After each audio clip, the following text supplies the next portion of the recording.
Hello, this is Russ Tanner from Global Skywatch, and it is September 9th, 2013, and this is Global Skywatch Radio, also known as Monday Night Live. Tonight we have a lot of material to cover, but we're going to go very quickly, and then we're going to open the phone lines at the end.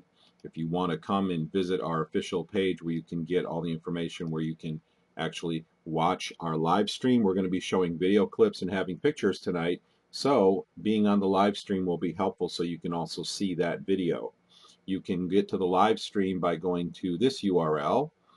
The easiest way is to go to globalskywatch.com/live and then just click the link that says click here to listen now or to watch now, and then you can watch the live stream right from there.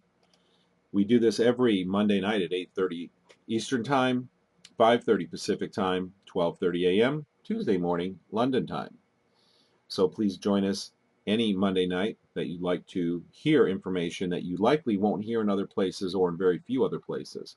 We've been focusing for the last month or 5 weeks on covering information that isn't being talked about in other places, stuff that we have learned, pieces we put together of this great puzzle over many, many years of research and experience. And because of pending events in the world, we have decided to broadcast this information so that people can prepare for what's coming, because there are big changes on the horizon, and this is why we decided to make some dramatic changes, at least for the time being, to the type of information we're posting. Normally our Monday night live Global Skywatch Radio hour is dedicated to the discussion of geoengineering, but we have expanded our discussion dramatically to talk about the entire world scene, because we are seeing fundamental changes in the world and we want to see people prepared for what's coming. These changes that are coming are going to be dramatic. They're going to be very frightening to many people, and so this subject isn't always pleasant to talk about. But for those who are strong enough to bear it, and for those who are desirous to be prepared, we want to present this information so you can truly look at the world and be prepared and not be dazzled. This is the most important thing, is that the events that are going on in the world stage are going to be mind-blowing. They're going to dazzle. They're going to deceive. They're going to be the most horrendous and mind-boggling events that have ever happened in history. And I believe that we are on the doorstep of those events. The situation with Syria is the prelude to those events. That is the door. We are on the doorstep. And so this is why we're presenting this kind of information. Let me start tonight out again. I'm going to try to move quickly and take calls. The call-in number has been posted to the live stream chat room. If you want to, you can call in and listen via phone. The live stream is about a 30-second delay. But if you want to call in, then you'll have to call the phone number, and you'll be able to hear us through your phone, and then you can press *6 to join the question and a queue, which will turn on at the end. So feel free to do that. Once again, if you want to visit the website, it's globalskywatch.com/live. Let's go through a few agenda items. I'd like to encourage everybody to go to the Global Skywatch website and check out our brand new store. At the store, we have consolidated into one small area, a place where we will sell, distribute, give away all the materials that you need to become a well-equipped activist for spreading the news about geoengineering. There are pamphlets, DVDs are available very cheaply, very inexpensively from other providers. This is not stuff, a few of these things Global Skywatch does make available, but this is also stuff that is being made available by other people, other activists who have certain skills, like they know how to, or they have a DVD writer, they have a printing facilities or whatever. We're making, anybody who has any of those special abilities, please contact us. If you have materials you want to make available at a discount to people And it doesn't matter whether they're shirts or bumper stickers, or we have bumper stickers and yard signs, but more bumper stickers or shirts or uh, whatever. If you print flyers or you want to make DVDs available, or whatever services you want to make available, we can put it in the store so it's readily available for anybody to see. So please contact us if you have anything that you'd like to share there in the store. You can contact us by writing an email to me, Russ, at globalskywatch.com. I do want to encourage everybody that using bumper stickers is a very quick and easy way to reach new people, and we have to reach new people at record numbers. We have what I believe to be right now the largest Facebook group on this subject in the world, and our Facebook group is called Chemtrails Global Skywatch. You can do a search on Facebook for that group, or easier yet, you can go to globalskywatch.com, and a link to the Facebook group is provided right up in the header. So just click on that link, it'll bring you right to our group. Ask to join. It may take a few days to join because we vet all our new members to keep trolls and disinformants out, and then you can be part of our group, and we'd love to have you there. It's very active. In fact, it's very, very active, and there are a lot of people there who want to spread information about this and share this information with their friends and neighbors. So please check out the Facebook group. You can also join our Wigio group, W-I-G-G-I-O. If you go to globalskywatch.com/live, there's a link to where you can join the Wigio group very easily just by putting in your email, and then you'll be notified every week about a day or so before this radio show takes place, so you won't forget, and we'll give you a little bit about what the subject matter will be that night as well. I do want to talk to you about a couple projects.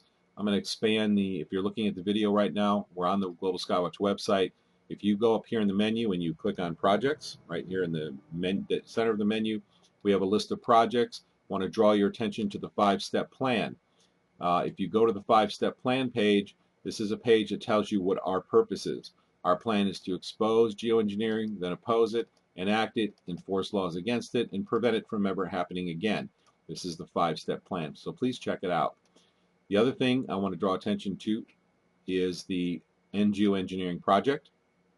The geoengineering project is a very easy way to open the eyes of people about this issue by putting a sign in your front yard. Just click on the sign, and we have signs here. This explains the project, how you get involved.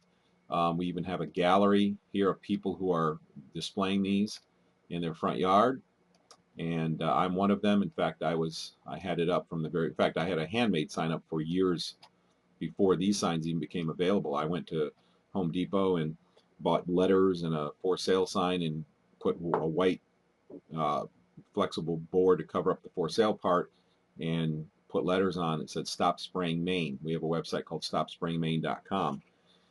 So here are some of the signs that people have posted out in their front yard. This is a very easy and very effective way of getting the word out, because the geoengineering.com website is designed specifically to educate new people about this subject. So please consider going to the store, which is right here. The link is here. And in the store, you can see right here in the left column, we have 2 store areas so far, and then we have a bunch of coming soon, which is you if you have a skill or a product you want to sell. Global Skywatch store is right here. We have bumper stickers and yard signs available right here. You can pay with any credit card using PayPal, and you can go to Christie's store right here. Christie makes wonderful information packages available. They have letters, flyers, DVDs, all kinds of stuff here in a nice little package. It's very inexpensive. She's very passionate about getting the word out, so come check out her packages. She's going to be expanding what she makes available over time, but please show her that her work is appreciated and put her materials to use that she makes available very, very inexpensively. I also want to call your attention to the Global Events Calendar. If you go to the Global Skywatch website, click on Global Events Calendar, which is right here, and it will bring you to our calendar of upcoming events. We are trying to provide a centralized place where everybody can find events for geoengineering, related to geoengineering, GMOs, and all other types of activist events, so you can actually quickly find anything that's going on in your area. So we're going to try to expand the functionality of the of the calendar to make it more friendly and easy to use and quick and easy to put events in. Right now we've made a video which you can find over help. If you click help and instructions over here, there's a video right here, create an event in the calendar. Or if you go to the calendar itself, you can click here, go to the calendar, and there's a link to it right here, how to create a calendar event. It's actually a quick video tutorial that shows you how to create a calendar event. And hopefully we'll be having a new calendar system before too long. It's going to make it so easy there will be no need for instructions, and it will have a lot more functionality as well. Let me see what else I want to go over here. If you have a chemtrail story you want to share, your personal experiences, you're welcome to contact us. We actually do print chemtrail stories up here. You can click right here, and this will bring you to our list of chemtrail stories. These are stories that people have shared with us about their experiences with chemtrails. We have plants dying, people's health declining, other observations. Some of these are incredibly interesting. A few of these involve exotic weapons that people have seen tested in their area. Plasma weapons that look like a combination between lightning and plasma that have been going across the sky. Jets hovering, big jets that are just hovering in the air and sitting there. And there's no mention of any military activity. These are all, apparently this is exotic weapon development that's taking place, and a couple of our people who we've interviewed are having this going on and have for the last year or more around the area they live. So it's very interesting to check out. So we've got a lot of material to cover, so let's move on. We have a pretty good crowd tonight, and I'm very glad to see that. We will open the phone lines at the end so we can all talk. I do want to tell you one more. First of all, I want to point out that some of the material that we'll be showing tonight, we're showing under fair use laws. We are going to be showing some material that may be copyrighted, and we want to use it for the purposes of criticism, news reporting, teaching, and parody.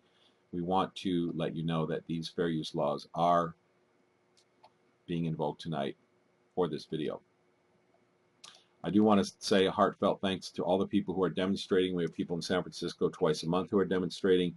If you're in that area and you can get to San Francisco, please contact them. If you don't know how, contact me at russ@globalskywatch.com, and I will put you in touch with them so you can go meet up with them. They also have a website, which is, the name is escaping me at the moment, has -SF at the end.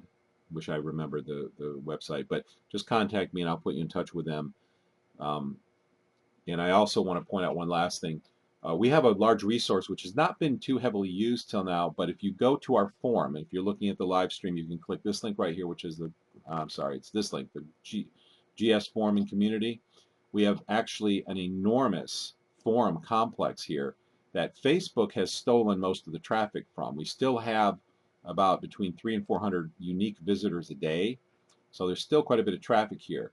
But this is what software drove the internet for people to contact with each other. Forums like this drove the internet exchange of information before Facebook stole it all, which is pretty sad because Facebook, the problem with Facebook is when you make a post, your information goes away after anywhere from a day or two to a couple weeks, depending on how busy your forum is, and your information is gone forever.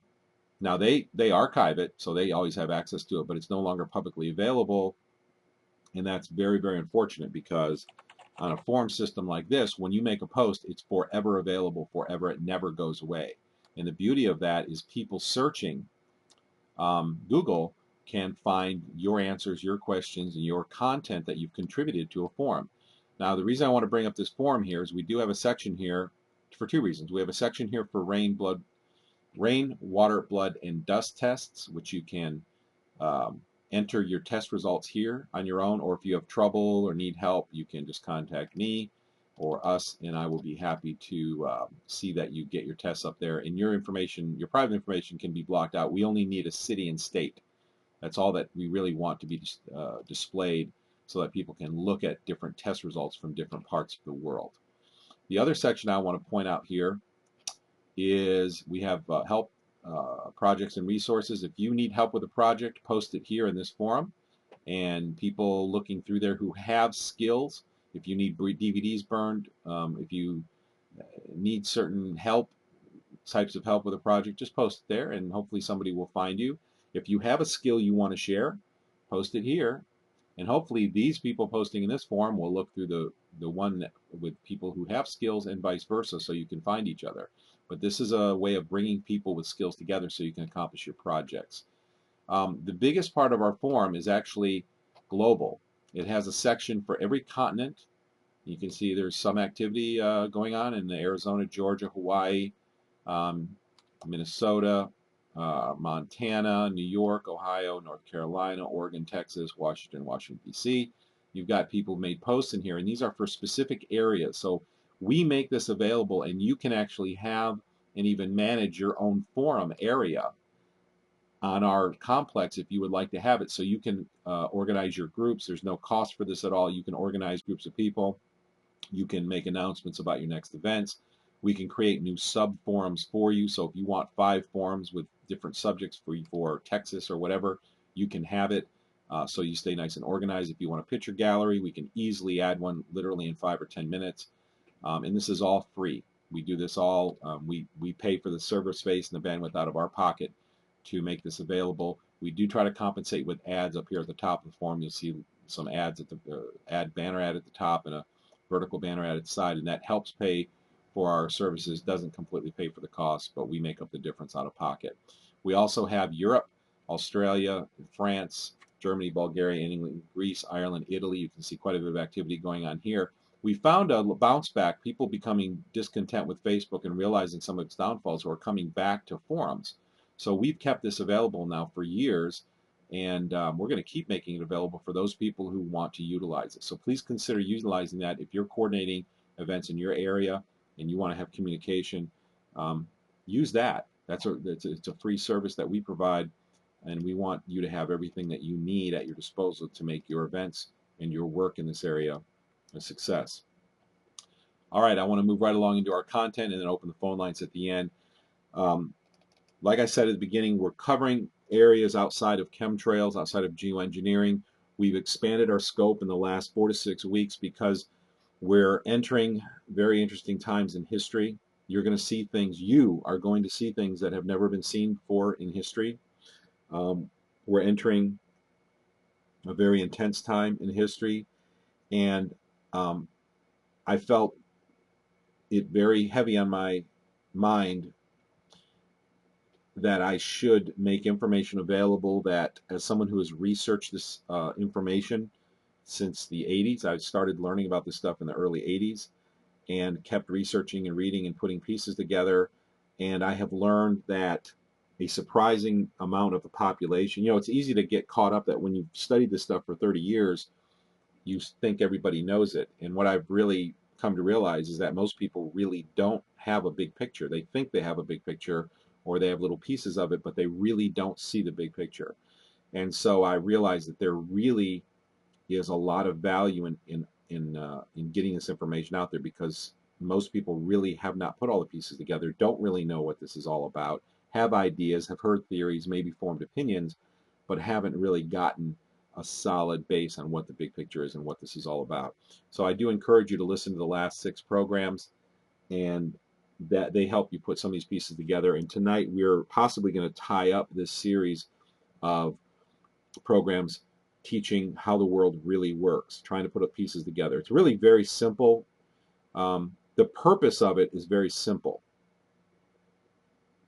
If you step back and you understand the big picture, it's all about controlling the public. It's all about controlling the public. It's all about power. It's all about consolidating, maintaining power.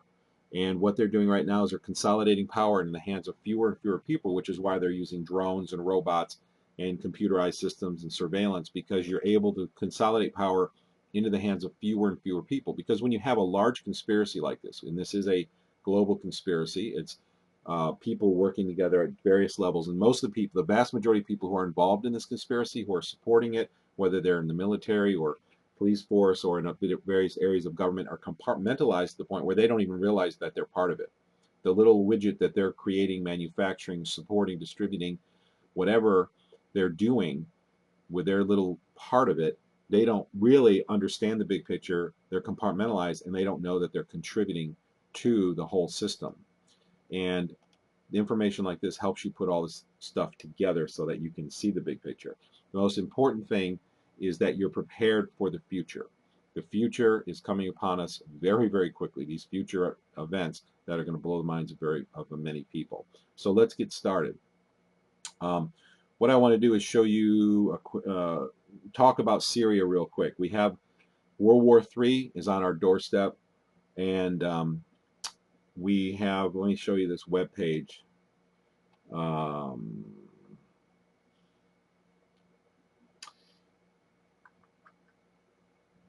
Well, apologize, I had the link here before. It was in the New Yorker. Let me see if I can find it.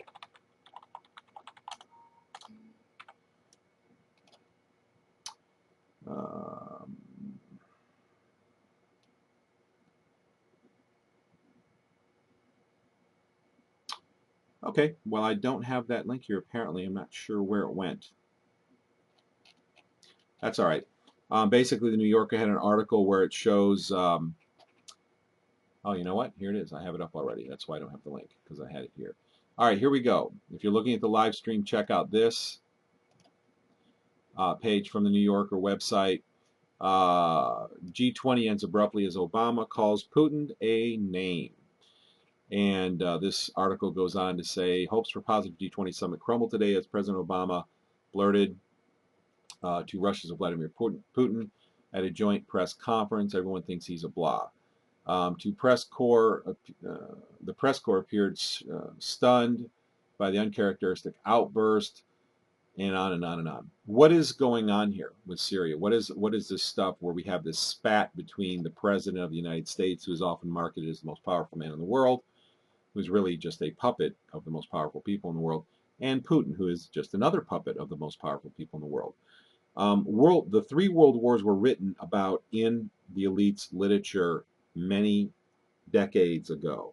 They were written that there would be, of course, this was written before World War I took place, that there would be 3 world wars, and what would come out of those wars.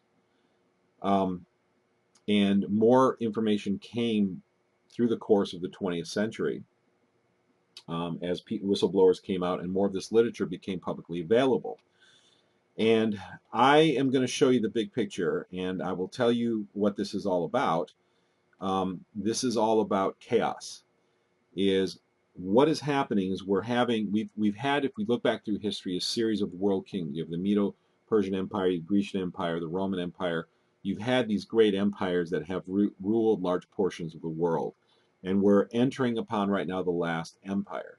This last empire is called the New World Order by those people who are promoting it. You've heard presidents say the term New World Order. You've had Kissinger and the Rockefeller family. You've heard this all over the place. Those people who have their ears open and who are watching this have heard the term New World Order. This is their publicized or public term for the last kingdom of this age. And this last kingdom is being promoted and set up, but can only be completed through chaos.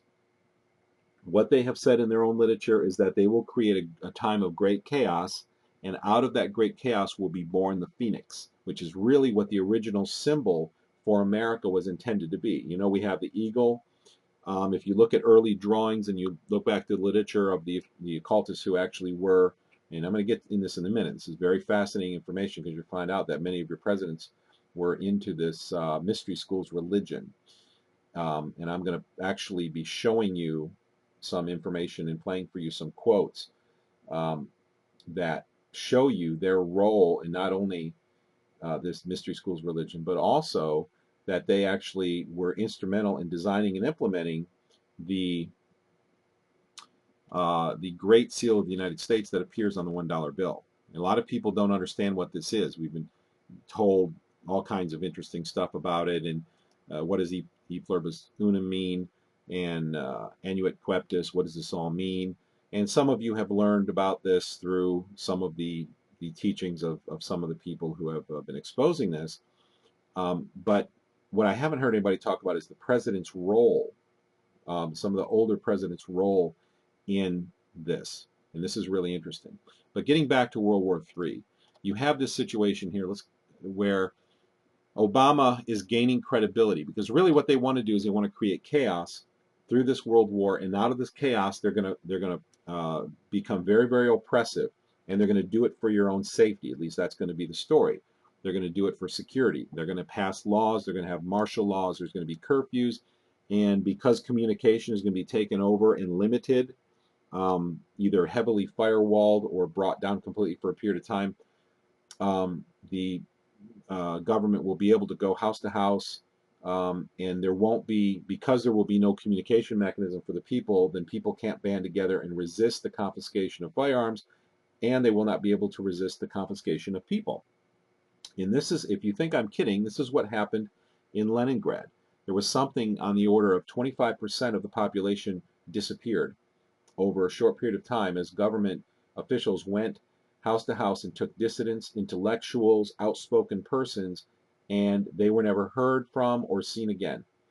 And there were books written about this where the people who weren't taken would say, you just keep your mouth shut, you do your job, you don't do anything, or you may come up missing. And this is what they've done before. This type of operation was done by the same group of people with the same belief system that are doing this now. This is the same thing. And this is very scary information, I know, and it sounds very far out. But the reason that I have no hesitation whatsoever in sharing this information is because I have absolutely no doubt that this is what's going to happen. Not because of my wonderful research or because I'm, someone who I'm claiming to be intelligent, because I'm not at all, but simply because this is what's written about in their own literature. All of these things have been exposed by whistleblowers and people who have brought out the literature of the globalists through the last couple centuries, and all of their plans have been laid out for anyone who wants to know what they are. What I haven't seen people do is consolidate this information into the final play. What is this going to culminate in? Very few, I actually only know one radio personality who's doing that in the world today. And I know one guy who's an author who is doing that. But aside from those two people, I don't know of. Now, I know there must be others out there doing it that I don't know about. But the point is that it's just not getting out there. All right. So they want to create chaos with World War III. They're going to clamp down. They're going to take all the dissidents and intellectuals out. They've got the FEMA camps already built. You know that they're already stock loading the FEMA camps with employees, and you know that that they're having drills with power outage drills in November of this year. And when drills happen, oftentimes the thing that the disaster type that they're having the drill to simulate is the thing that really happens. Now, that doesn't always happen, but it often does happen, and that's been very alarming for people who've kept their ears open. So anyway, out of this chaos of the coming world war, for your own security's sake, they're going to take a lot of people away. You'll never hear from them again. You'll never see them. The FEMA camps are built. And the people who are not a threat to the New World Order, not a threat to this new, very, very short-lived global power, historic global power that has been foretold and is right upon the doorstep. They will be doing all of this stuff in the name of securing you. But in order to bring this chaos about, there has to be war, and this is why you have this New Yorker article right here, and it's all over the web, that the United States is going to start. And I've been waiting for this for decades. I mean, this is not new news. I had dinner with my family in Jamestown. I remember this specifically, seeing it, and I've done this many times, but this is one example. When I lived in Jamestown, I mean, I had a lot of family get together, and I told them all at the table, I said, and this was back in the mid 2000s, 2005 roughly. Actually, it was before chemtrails, I believe. I don't know, somewhere right around there, 2004, 2005. And I told them, I said, they were talking about politics, and I saw an opportunity to share with them what I had learned in the past. And I said, I don't know how long it's going to be, but at some point in the not too distant future, you're going to have an attack on the U.S. by Russia and China, and possibly South American troops coming up, just like what's called the Red Dawn scenario, the movie that was made called Red Dawn that shows this whole scenario taking place. And I've been very, very open about this because it's all written, it's all public knowledge if you want to go out and find it, but the vast majority doesn't. So when this war takes place, the idea is to get rid of all the opposition, to clamp down all the laws. The United States will no longer be free, no more gun rights, no more freedom to assemble. It's going to be limited. You'll have just enough to make you feel like there's a little bit of freedom, but not enough to do anything of any consequence. And as I've said before, this is always the tactic that's used when you have a riot. What the police try to do, and I know this directly because I know police. I actually have spoken to them about this, and they've told me in detail that when there's a riot, a sector of the police is to identify this. A sector of the group of police or the SWAT team or the vice or whoever they're using, identify who the people are who are at the center of the riot. They will go in and arrest them, and everybody else flees. And the same kind of thing happens in a country that is in rebellion. Is you will collect all of the intellectuals, the dissidents, the outspoken people, take them away, and everybody else just flees, and then everybody else is nice and compliant with the tyranny. That's the way it's always worked. That's the way they do work, and that's exactly what we're going to see happen. We've seen it happen in Leningrad, and we're going to see it happen again very soon. This is why this information is absolutely critical. So here we have this spat, and this is all I want to just tell you. I'm going to tell you the way it is. I'm going to try to keep it short and to the point, which is hard for me sometimes. But this is all theater. Putin and Obama undoubtedly go out drinking after these little theatrical spats. They are both members of the mystery school's religion, which is the religion of Luciferianism. This is not me saying this. This is right from the writings of Albert Pike. This is right from the writings of Manly P. Hall, and also right from the writings of Helena Blavatsky, Annie Besant, and the other ones who codified the mystery religion. They undoubtedly, just like Democrats and Republicans, you will see when they're on camera, you will have them fighting and arguing. The camera goes out, and then they go out drinking and having fun, and they're the best of buds. It's theater, and people sometimes have a hard time believing this because they don't think that this could be done, but it's been done historically. There have been false flag attacks in history that have been used to bring tyrannical laws down, and all of this type of theatrics has been used before. This is not anything really new. The only thing that's new about this is we have better technology today so that these theatrics can be shown around the world in seconds. And they're utilizing that to the hilt. I mean, they are using technology and the ability to communicate these things very, very effectively. So anyway, World War III, this spat, you don't have, it doesn't really work this way. And I feel very sorry for the people who believe that it does, but it really, really doesn't work this way where you have one world leader, so-called, having a spat and calling another world leader names, and this is going to end up in war. But see, in the mind of the people who don't understand how the world really works, this is a viable possibility. Two world leaders get mad at each other, and then they're going to go in and kill a bunch of people. They're going to send billions of dollars of military resources, and it's going to be the beginning of a war. That's not how it works. That's not how it works. This is theater for an uninformed public to make the public believe that all of these events that are leading to this upcoming war are incidental.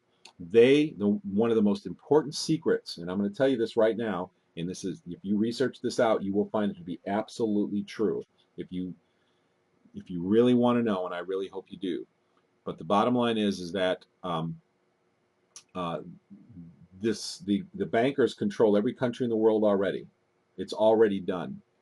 These spats are simply to convince the world that these events are incidental, because the secret they don't want to have revealed, they don't want you to know, is number one, they control everything.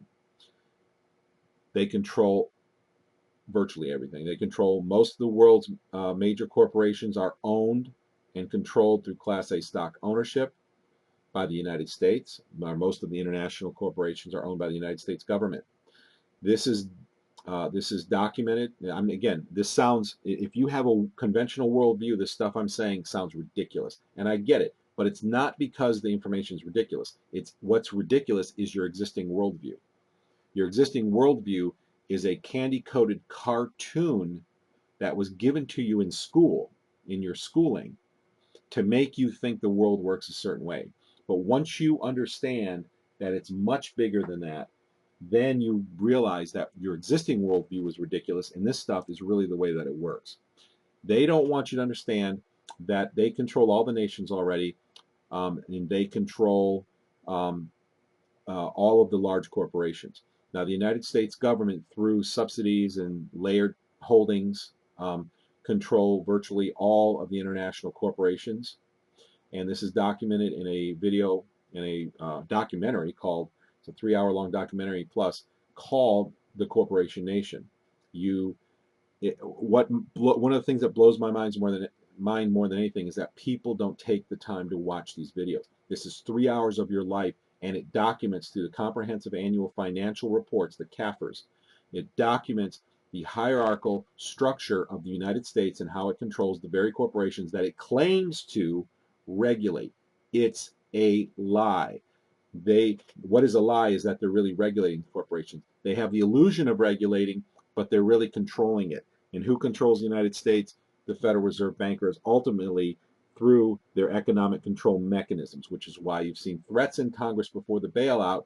You had threats, and congressmen came out on the floor. Two congresspeople came out, a woman and a man, came out and said, we are under threats. If we don't pass this bailout bill, there will be an intentional financial disaster. And we have been threatened. They alerted the American people, and what was the response? Nothing. The American people didn't want to hear about conspiracies. They wanted to believe the status quo message. And I'm not saying that about everybody. I'm saying that only about the people who don't want to be informed. And that's the dilemma we face today. The people who don't want to be informed about this are the ones who are enabling the very small handful of people who are at the top of this to maintain this destructive power hold and this destructive activities that they are engaging in, and ultimately this next world war, because it's all based on theatrics. These guys, Putin and Obama and all the rest of them, go drinking together. They're best of buds.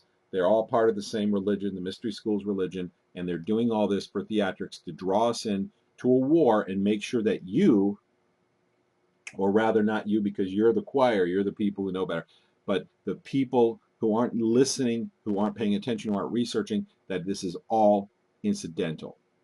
That is one of the most important things that people have to learn. And one of the best places to start is to watch The Corporation Nation. It's free. You can watch it on YouTube. Just do a search. It's all got a nice high def free video there for you. Guy put a lot of time into putting that information together. And astonishingly, this entire world hasn't watched it yet, which is one of the most astonishing things to me. It's just, this is mind-blowing information. It's documented for you, and most people instead want to go to the ball game, and your world is being destroyed under you. And when you have no more food, these are the very same people who, when we have no more food, when the electricity goes out, when we're at war, they're going to be crying and moaning, and probably will be blaming it on conspiracy theorists for some because some story will be spun that we're to blame or something, or who knows. But nevertheless, these are the very people, the majority of the public, not just in the United States, but in all the countries of the world, have the power to turn this situation around. But you have to care enough about yourself, your family, and your neighbor to learn hard truths and to act on them.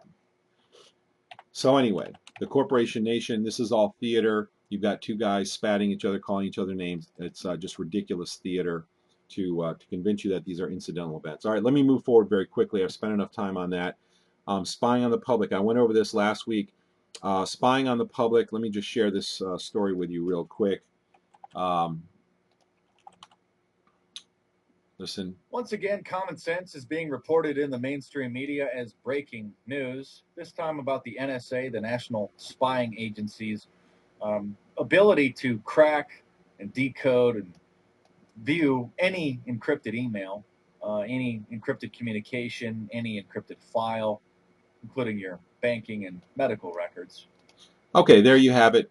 Let me get my volume adjusted again. I have to keep riding the volume. It's tough being engineer and host at the same time. I have to juggle many things, but nevertheless, hopefully the volume's back where it should be. NSA can intercept virtually anything. Surveillance is rampant in the world today. Not only that, but the NSA has keys to most encryption.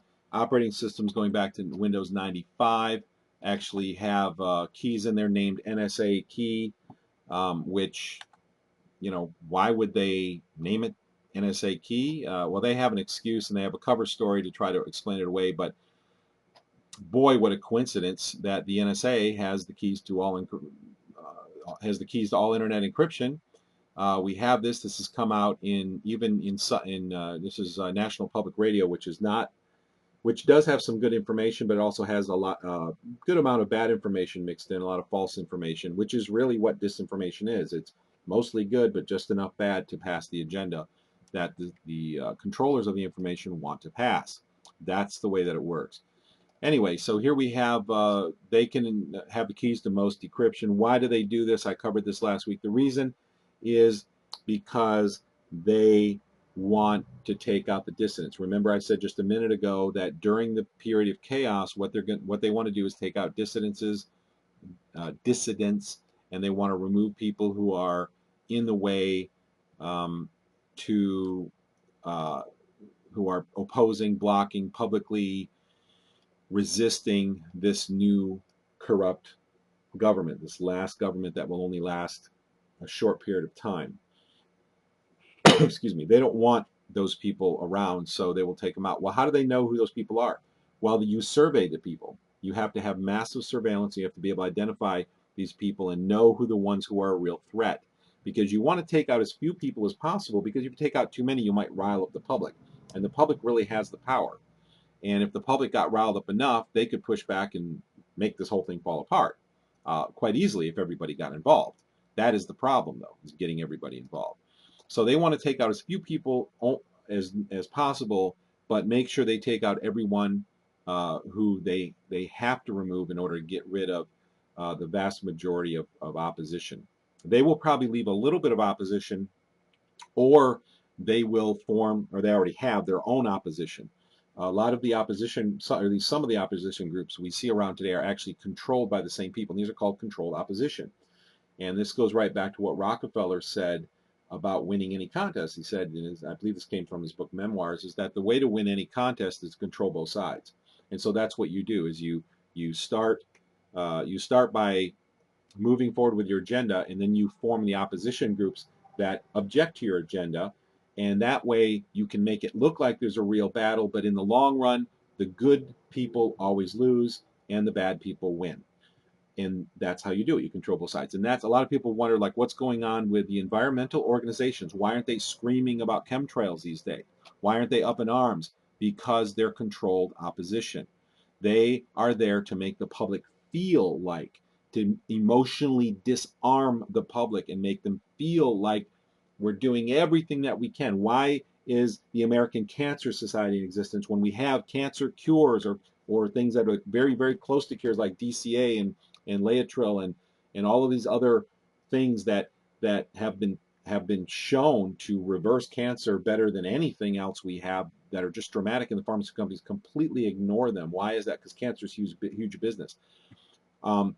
So why do they have the American Cancer Society? I mean, what is this all about? Because they're trying to fight cancer. So they'd rather have you divert your money, your effort, go walk door to door and go on your runs, and you feel like you did something good, and you feel like you're doing something in the fight, and the public believes, wow, society's doing everything they can against cancer, and it makes the public have a harder time believing that this really is all a cover.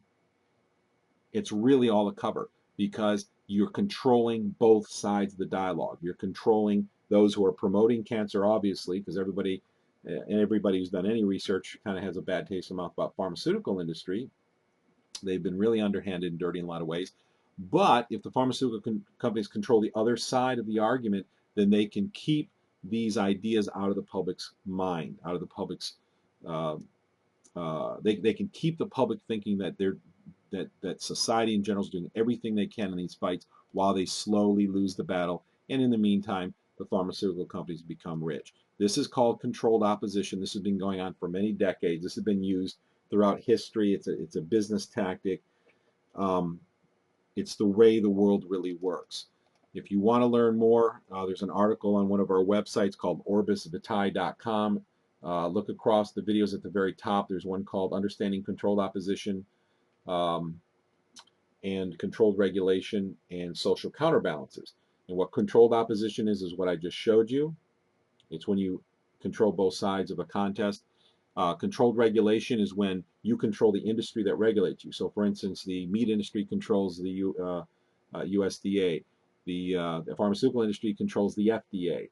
You control the industry that regulates you. Well, of course, they control everything now. So by proxy, they control those industries as well because their power has been so uh, consolidated or so expanded that they control all the agencies now.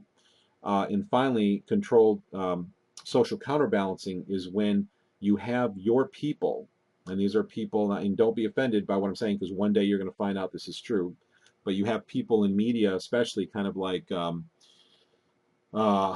geez, their name's going to escape me, but you have these talking heads who talk about the New World Order or talk about corruption in government, talk about and what they do, why these social counterbalances are there is exactly that. They are to counterbalance the public. They want to make the public feel like they have a voice. So they're speaking the things that you have to say. Because if you didn't have a voice, if the public didn't have some kind of voice in media, they would get so angry that they would actually go out and protest, or they would actually make a phone call to their senator or congressman, or they would actually write letters, or they would actually start educating their friends and family. They would be motivated. But what controlled opposition, I mean, not controlled opposition, what social counterbalances do is they make you feel like somebody is voicing your opinion in the media, mainstream media.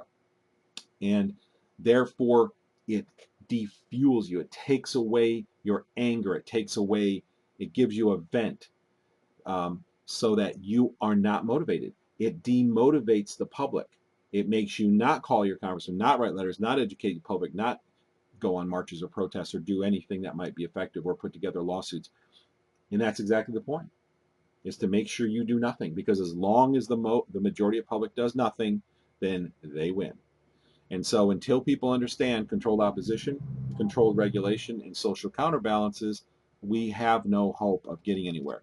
So if you want to see an article on that, go to the Orbis Vitae website. It's ORB, like boy, ORBIS, Orbis Vitae, VITAE.com. Go into the forum area, and there's a whole bunch of videos right across the top, probably about 3 dozen videos or so. All of them are excellent. I would encourage anyone in any country of the world who speaks English to watch every one of those videos and learn about what goes on in the world today. But that article about controlled opposition and social counterbalances and social counterbalances, controlled opposition, controlled regulation, that article is there on that website. So please share that. That's something that a surprising number of people don't know about, and that's business practice for centuries. This is nothing new. All right, let's move on to disinformation. I want to go quickly through this information. This is stuff that you're not hearing in a lot of other places, and this is why we're trying to get this information out so you understand how the world really works. We're headed for war, and you need to be prepared. Even if those around you are not prepared, we need to be prepared as much as we can so we can protect ourselves, and this is why we try to get information out. The more you understand about the way the world really works, the better equipped you can be to not only protect yourself and your family and the people that you love, which is really important to us. We want to protect people. We don't want these horrible things to happen ultimately. But also, you'll understand who the good guys and bad guys are. And this kind of what comes to mind right now when I tell you this is I remember when I lived in Jamestown through the mid 2000s that I suddenly saw, I would watch television every night for about an hour as I was drifting off to sleep. And I went to bed, late in the morning, much later than most people do. And I saw all of these programs start up about tattoos. I mean, I saw 2 or 3 of these series start up about tattoos and how wonderful they are, and half-hour, 1-hour programs on the mainstream media about tattoos. And so and they all came about the same year, within the same year. And what did that tell me? Because I understand how it worked. I said, okay, obviously there's something really bad about tattoos, something that's working for the agenda of the powers that be. I didn't know what it was at the time. So I started researching. What is it about tattoos? Well, guess what? Many tattoos, maybe most, contain heavy metals. The red coloring in most or many red tattoo inks is made from cinnabar, which is the red ore of mercury. Mercury is one of the bankers, globalists' favorite metals to contaminate with because it makes you fearful, it makes you angry, it makes you feel helpless, claustrophobic, depressed, suicidal, um, in a whole array of other emotions, not to mention the hundreds of physical diseases that are caused by it. The most common physical diseases today caused by mercury. And why has that never been put together by mainstream medicine? Because the ability to diagnose mercury and the connections between mercury and disease, which was formerly known, has been largely written out of the medical curriculum, almost completely written out. Doctors don't even know how to properly diagnose it today, which is absolutely astonishing when you think about it, but really it's not if you understand how the world works, because mercury is part of the dumbing down of the world, which is why the government controlled regulation, again, promoted, virtually fought to keep mercury in dental fillings, even when there were groups 60 years ago that, according to Dr. Huggins, had it banned already, but they had it reinstated. Why do they love mercury so much? Because it keeps people manageable. I actually saw a study once and I didn't capture it or save it. I'm so bummed that I didn't. But there was a study that actually said that research has shown that people who are intoxicated with mercury in large cultures or civilizations or subcultures are more manageable, easier to rule, easier to control.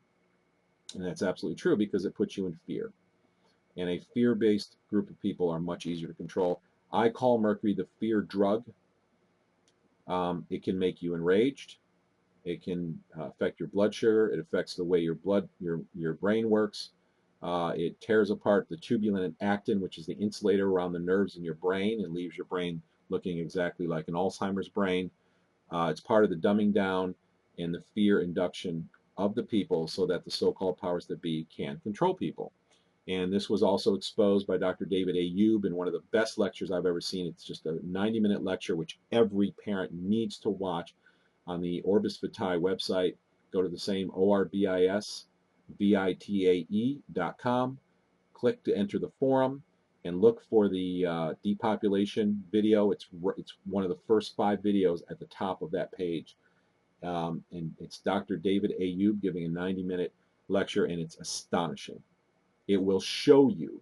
It is, for anyone who's looking for truth, it will be an eye-opener. For those parents who are on the edge and are afraid to face truth, I've seen people who shut it down and they don't want to watch it anymore. It's too hard.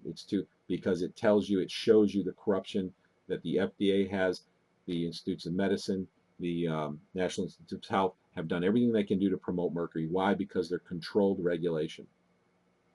The pharmaceutical companies want mercury, so they set up the regulators that look like they're trying to protect the public when they're really protecting the industry that they claim they're regulating. That is the way the world really works. This corruption, we don't like it, we don't want it, it's horrible because it hurts people, and we don't want to see people hurt. I have no problem with people becoming rich. I'm happy for them. You become wealthy, I'm happy for you. I truly am happy, good for you. But if you harm people in the process of doing that, it's another matter altogether. Now you've crossed the line. That's not right. Become wealthy, good for you. Invent new technologies, fantastic. But if you harm people, then you have crossed the line. All right, let me finish this talk about disinformation and move on to the next section so people understand disinformation. Let's see, it's advantageous to provide a believable paradigm at a certain level to people who already have a well-formed beliefs in at that level already. Okay, that's hard to understand. Let me explain this, and this is really important. There are there's millions of dollars being spent on disinformation. This came out of the Council on Foreign Relations meeting. It's on a video on the Global Skywatch website, in the forum, and actually in the news feed. You can just go to the news feed for globalskywatch.com and do a search for CFR, and you'll see a video where CFR member says millions are being spent to confuse the public on this issue, and the issue that he's talking about specifically is geoengineering. This is disinformation. And what happens is that if you look at society, if you look at the public, there are people at every level of understanding. There are people who are very unknowledgeable about the way the world works. There are people very knowledgeable about how the world really works and understands the principles I'm talking about already, which probably includes most of the people who are listening to this. And most people are somewhere in between. They have part of the picture, but they don't have the whole picture.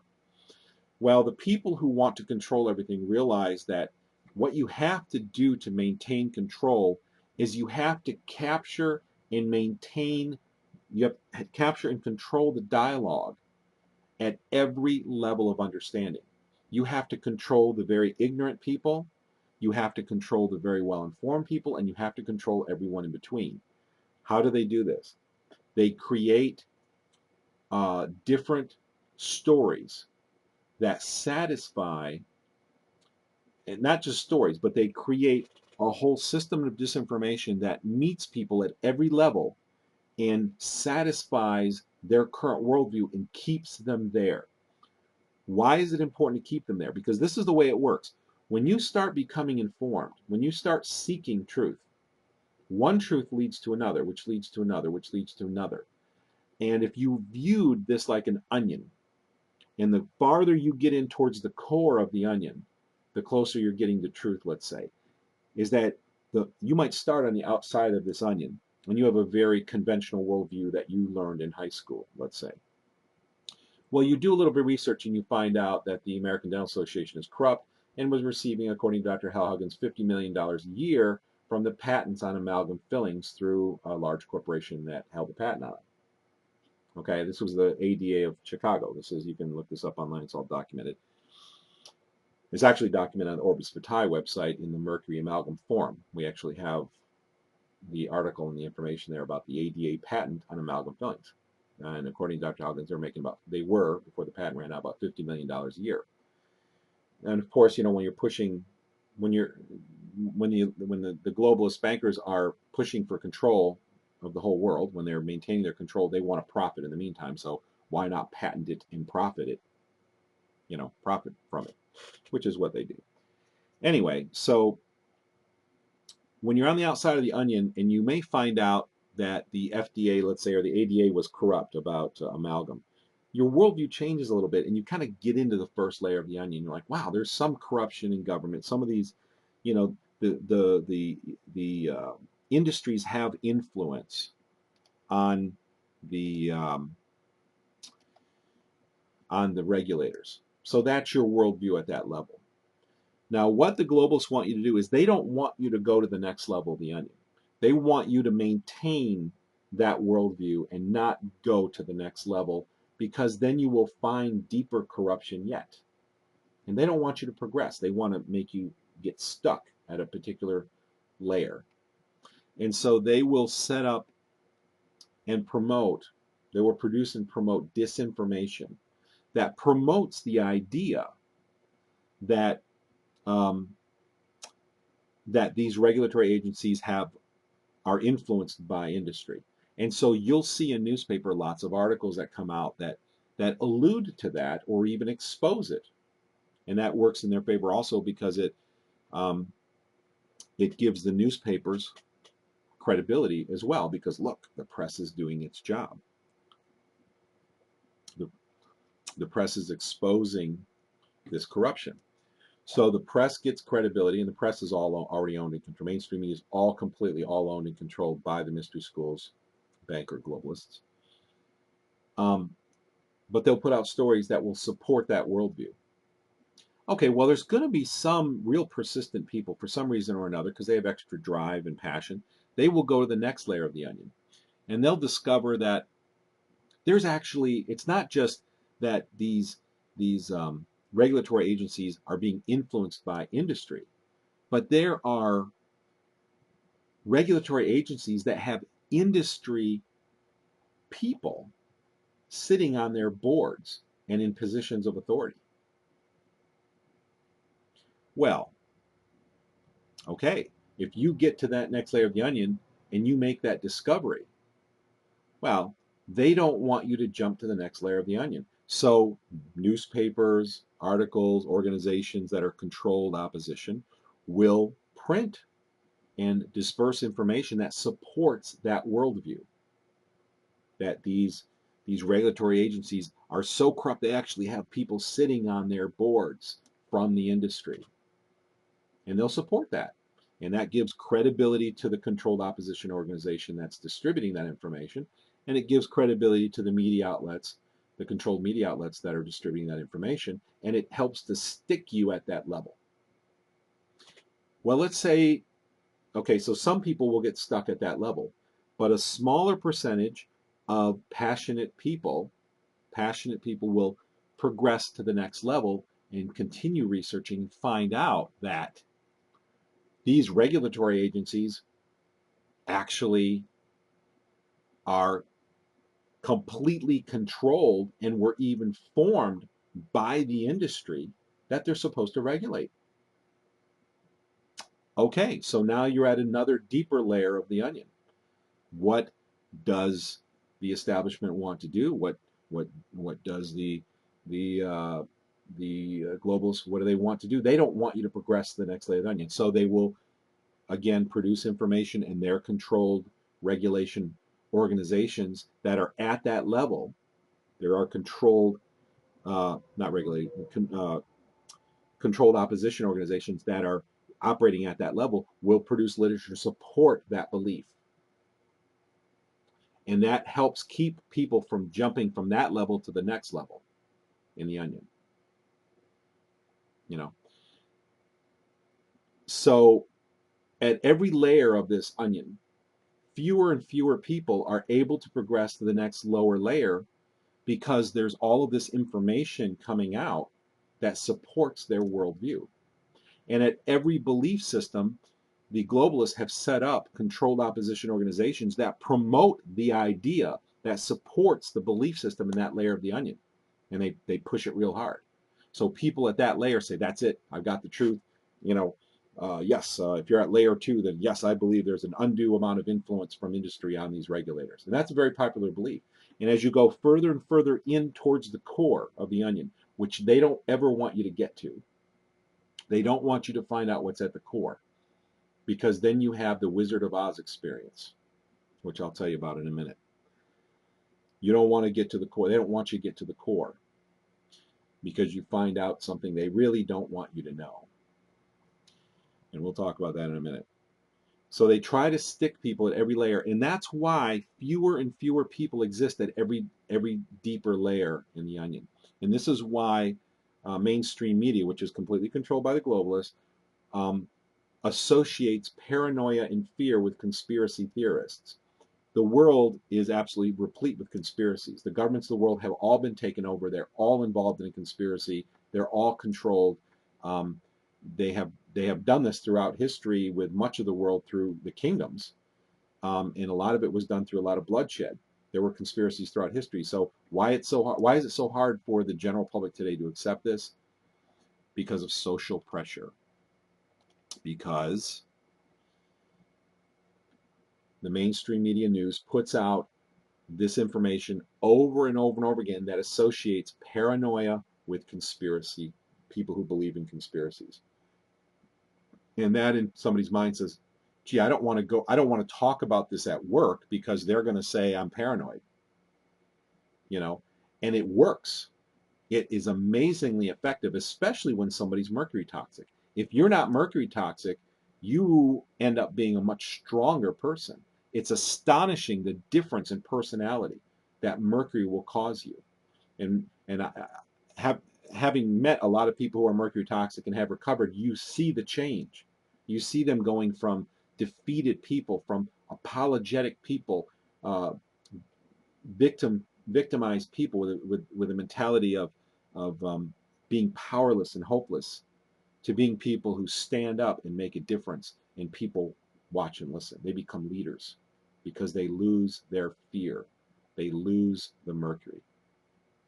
So these two things work together. And it's not just mercury, it's also fluoride and lead and other things, but mercury's the single most effective one because it reacts with sulfur, and virtually every protein in your body um, uses sulfur in the form of amino acid called cysteine to make proteins, and your whole body is made up of proteins. So if you don't, if you're, um, that's the reason why mercury is so reactive, because it reacts with sulfur. And it's interesting when you get into magician ceremonies that the elites and occultists do, you have a dagger that has mercury on one side and sulfur on the other, these two opposing forces.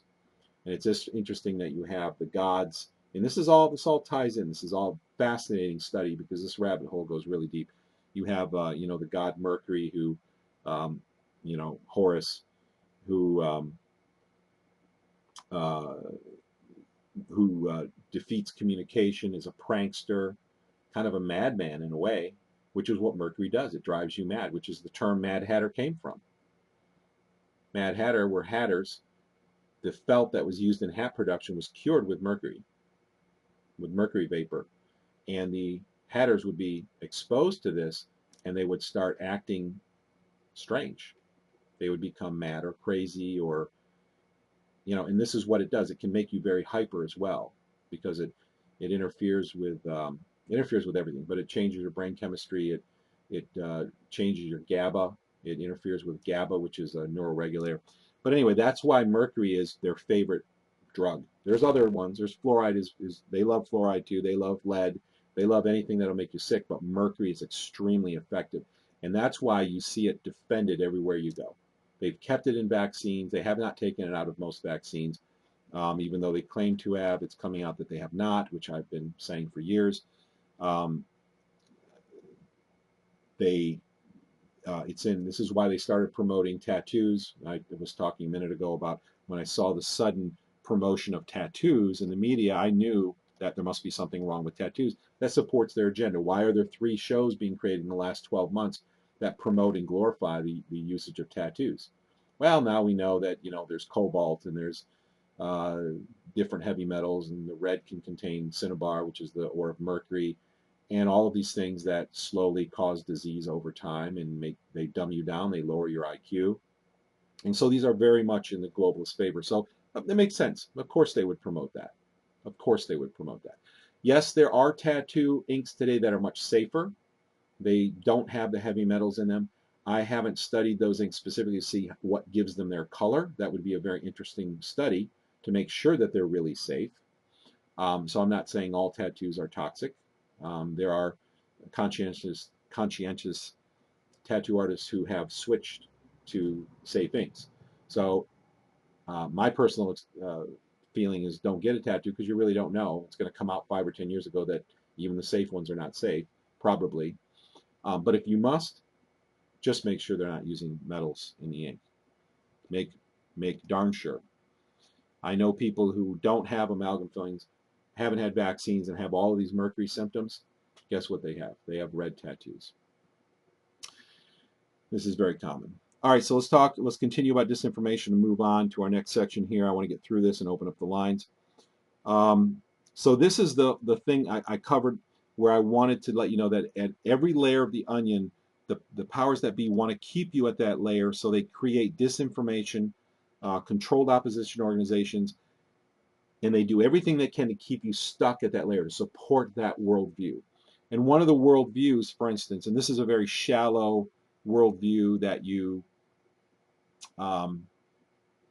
that comes from high school, is, for instance, this one that I'm showing on the live stream right now, where you have Obama is getting all mad and he's calling Putin a name. This is just theater. This is junior high school theater, to convince people who don't, the majority of the public who doesn't understand how this really works, that these people are mad at each other, and somehow that justifies war, because in the mind of a person who doesn't understand how this works, that this is all deception, this somehow makes it a little more okay, which is again astonishing. But that's why I have said in the last few weeks of these Monday Night Live radio programs that we have to grow up. We have to be willing to face difficult truths, even if they're scary and they're frightening. Otherwise, we're going to be deceived. And the end of deception is a horrible thing. We have to keep learning truth.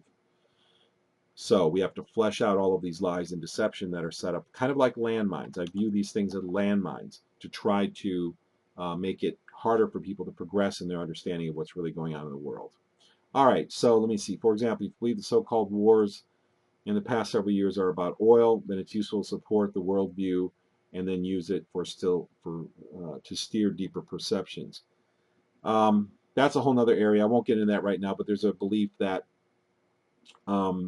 that the areas that the U.S. has gone, all the countries that the U.S. has gone to war with have been because of oil, or actually because of, or more accurately, because of they didn't have a central bank. What you have to understand is the leaders of these countries, all of them, were put there by us, or by the globalists. Not by us, I shouldn't say they're not by us, but by the globalists. You have pictures of Saddam Hussein shaking hands with Donald Rumsfeld. These people are all CIA, NSA. They all were placed in there by the powers that be, by the globalists, and yet we go to war with these countries. Again, how do you make the outcome the way you want it? You control both sides of the contest. Not me saying this, Rockefeller, and you see this everywhere. They always want to control both sides. And that's why you always have these people who are shills. A shill is a person who goes in, like to our Facebook group. We've had a lot of shills. We've thinned them out. We have a very good vetting process in our administrators. I can't thank them enough for their tireless volunteer work, but they go through and they vet out people who are shills. And what a shill is someone who pretends to be someone inquiring about geoengineering, but they get in there and say, oh, well, these are all contrails, and I'm a scientist or I'm a pilot. They lie about who they are so they have credibility, and then they try to convince the people that there is no such thing as chemtrails. And they take a few people with them. A few of the new people who are just learning about this subject may just stop searching and go, yes, this is a pilot. I should stop worrying about this. I'm not going to look into it any further. And that's the whole point, to keep people ignorant about this stuff and to keep people believing the lie. And that's what a shill is, and that's what a shill does. So anyway, you have to understand that even though these countries didn't have central banks, and this is a very heavily promoted within one of the layers of the onion. This is a very heavily promoted idea that, oh, we're attacking these countries because they don't have central banks, but we control their leaders. So this is just, in logic tells me, you just have to use logic. Logic tells me that we put these people in, we control these countries, but we needed to have, if we didn't have a story to prevent people who are that deep in the onion, who understand how most countries are controlled, but not all. So they're pretty deep in the onion, but they're still not at the core. You've got to have a paradigm. You've got to have a story to keep them from going any deeper, because they don't want you to find the Wizard of Oz that you're going to see down in the very center of the core, which we're going to expose in a minute. So be very careful, even when you're hearing these stories, that you're not believing yet another piece of disinformation to keep you from progressing in understanding how completely they do control everything already. Virtually everything. Not everything. Not everything. But they control virtually everything. All right, let's see.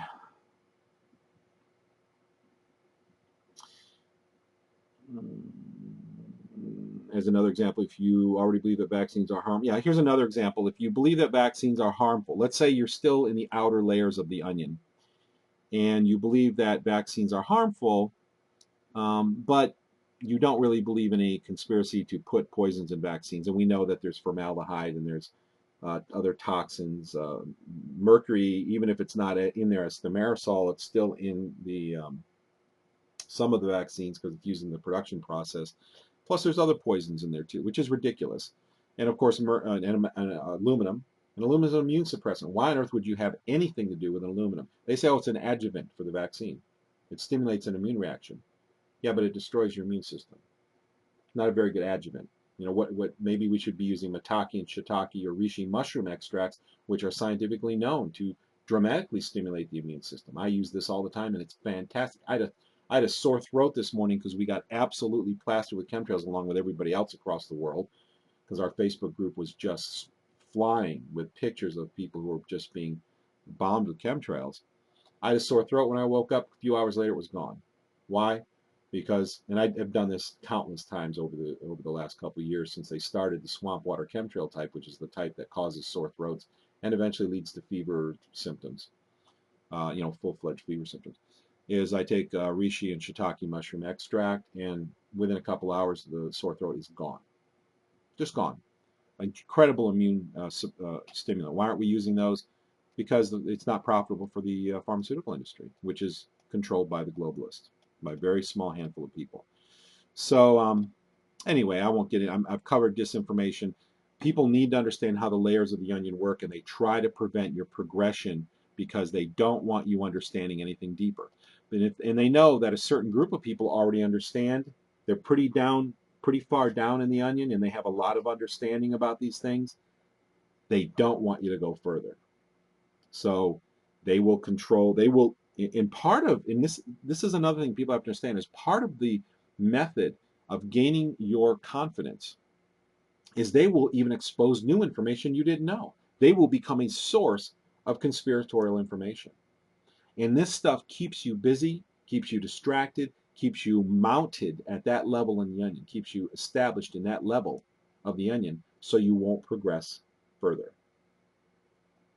And they're fine with releasing more information and being the source of information, because if it keeps you from believing and gaining another level of the onion in your belief system, in your worldview, and your understanding of the way things work, then they've accomplished their task. All right, let's talk about social pressure for a minute. A couple years ago, you may have heard of this video. Take a look. Appearing to blow up school children in front of their classmates is an unlikely way of trying to convince people to reduce pollution. When British eco-campaigners try to put comedy into cutting carbon, seems the joke backfired badly. It's tongue-in-cheek, this, but some of these scenes you might find quite gory indeed. It's coming up in a minute. The short film, scripted by the British writer behind Four Weddings and a Funeral, led to complaints that it was sick and needlessly violent. It was created on behalf of the 1010 environmental campaign to spur people into reducing their carbon emissions by 10%. But its bloody images made it one of the most short-lived ad campaigns. Just waiting for one of it now. It was pulled from cinemas just out before, there we go, before being released. What do you think of that? Well, the charity Action Aid, which originally backed the idea, said it was absolutely appalled. But Richard Curtis, for his part, said, when you try to be funny on a serious subject, it's obviously risky. When you try to be funny on a serious subject, it's obviously risky. Four Weddings and a Funeral, quite brilliant movie. I saw it years ago. Funny, moving, European, English produced movie, I believe. Apparently this ad campaign was written by that writer. And if you didn't hear about this was a few years ago. This came out, and this is a 2-year-old news story from RT that we just watched. Showed all the kids were believing in global warming, or they were supporting the idea of going green, and we must cut our carbon emissions, which subconsciously and supports the idea of global warming. And there was one child in the classroom, I believe it was 1 or 2, that didn't agree with it. And they started questioning it, and they blew them up. And blood went flying everywhere, and it was meant to be a funny thing, but it wasn't funny at all. What is this all about? This is about social pressure. Social pressure is more effective than law. Let me say that again. Social pressure is more effective than law. Look at what's happened. Look at what's happened to the number of people who smoke. Sure, they've outlawed it. Eventually, they outlawed it in the buildings, but that was just a cover for the social pressure that had already taken place. This happened. I was living in New York State, Western New York, and Jamestown at the time when they passed the laws that prohibited smoking inside public buildings. And by that time, through the years already, a lot of people, smoking has become more and more of a taboo thing, but it's because of social pressure, public information campaigns. And there's two things going on here. One thing is the effectiveness of simple social pressure. And this is what this commercial is using, is that if you're that one or two children, those one or two children that stand up in opposition to the majority, then your value is about as high as someone we just want to go splat and make you disappear and be completely humiliated because you no longer are living among us. That's what this commercial is portraying. And they tried to make it funny, but it ended up being one of the shortest-lived campaigns in history. And what that does, isn't that ironic? Because we are supposed to thrive on the concept of one person standing up against a majority and having equal place. We can have our opinion opposing the majority and still live and express and have that opinion, but yet people, ad campaigns like this actually use social pressure to belittle that. And so even besides the fact that it's just a gory, tasteless commercial, I didn't hear people talking about how disgusting the underlying concept is that if you don't believe what the majority believes, that you're worthless. That's really the implication. You're worthless. That is what the globalists believe. If you look at the codification of the mystery schools religion, which is the religion of the elites, some of the teachers of the elites, by the way, are Jordan Maxwell, Michael Sarian, David Icke. Yes, these guys say a lot of really nice things that appeal to your soul and your emotions, but they're teaching you the mystery schools religion. This is the Luciferian religion of the elites. And I say these names a lot because there's a lot of people gotten sucked in to that, and they aren't able to separate the garbage from the truth. And that's what they do. That's what the mystery schools people do. They say in their own literature that they will teach to everybody. They will infiltrate the churches, and they will teach them. They will infiltrate television, which they already controlled media at the time, but television wasn't around then when this was codified, I don't believe. Certainly wasn't widespread. I don't remember when television came on the scene, but it was, I believe, certainly later than that of Helena Blavatsky. But nevertheless, media, in the form of newspapers and other forms at that time were to be taken over, and eventually television, radio, as they became technically viable, which is exactly what they've done.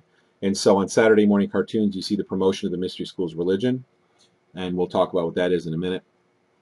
And they will send out teachers. They infiltrate the church. So many of the churches today, regardless of whether they're Christian or Catholic or Mormon or whatever, are actually teaching precepts that are rooted in Luciferianism. I've seen them myself. I've been there. I've done my research. I've befriended people in these different groups, and I have learned and seen firsthand what's going on, and it is astonishing. The people, Helena Blavatsky and Anna Besant, who codified Disinformation and codified these plans in the late 1800s, early 1900s, the things they wrote have come to pass because the people who are in power, who are promoting these things, have followed through and are doing the very thing that they claim that they would be doing. All right, so getting back into on the subject here, I want to try to move quickly again. We talked about social pressure, and this is a commercial that utilizes social pressure because if you don't believe what the majority believes, then you're worthless. And there's two disgusting aspects: the fact that it is tasteless because they're doing bad things to children, first of all, and secondly, the other tasteless part that nobody ever mentioned was that they're making everybody a follower. Why can't you be a leader and speak up? Isn't that what this country was sort of founded on? Of course, yes, I know that the mystery schools were instrumental in founding this country, but many of the migrants that came over was a very different situation for them. But that's a whole nother big subject. All right, let me go through a couple. I want to race through the rest of this stuff and open up the lines. I want to talk about the movie Star Trek. The movie Star Trek Into Darkness came out, and when you talk about social pressure and you talk about the control of media, social pressure is used. There's many mechanisms that are used: social pressure and and other mechanisms with association. Association is a big one, are used. And in movies, a lot of you know that there's a lot of symbolism. I'm going to break this information because I haven't heard anybody talk about it. It may be out there, but I want to introduce you to it very quickly. In the movie Star Trek, we have some very interesting symbolism here, which I expected to see. This is Abrams' movie. You'll see this in all the big movie makers' movies. They're big because you wouldn't be big. You wouldn't be allowed to become a leader in the industry, in the movie industry, if you weren't of their religion, of the mystery schools. So you know that part of what they do is they always embed codes and information in their movies that reflect all of their beliefs and stuff. All right, so let's take a look at some of this interesting information. On a simple note, here is there's a little chase going on here, and one thing that you see in movies all the time these days, and of course I know you've all seen it, is that virtually everything in the sky emits a trail. Now I collected, I've said this a million times, that I used to collect aircraft pictures. I lived on military bases. I traveled the United States. I was always a sky watcher. I used to go to jump zones. I used to take flight lessons. Our family owned planes. I have an airborne ranger in the family. I've been to drop zones. I've gone up in drop zones, which is where they parachute numerous times. I've watched the sky in my life, collected pictures of aircraft, and never, ever, not once, not ever in my life seen a trail come out of a jet engine. Not once, never. It doesn't happen unless they're injecting water in the engine, which happens on the SPAY. I think it's 512. It's a few of the 500 series SPAY engines, which are used in the BAC 111, which is an airline that's still in limited use today, but not very often. So if you see a short trail coming out of a jet, it's either a BAC 111 or it's a new breed of chemtrail, which is a short one. Anyway, so what are they doing with association? Everything that flies in movies today practically emits a trail. Here's a space vehicle traveling in an atmosphere, and it's got trails. You can't see it very well in this picture, but I tried to find a capture, and here it is.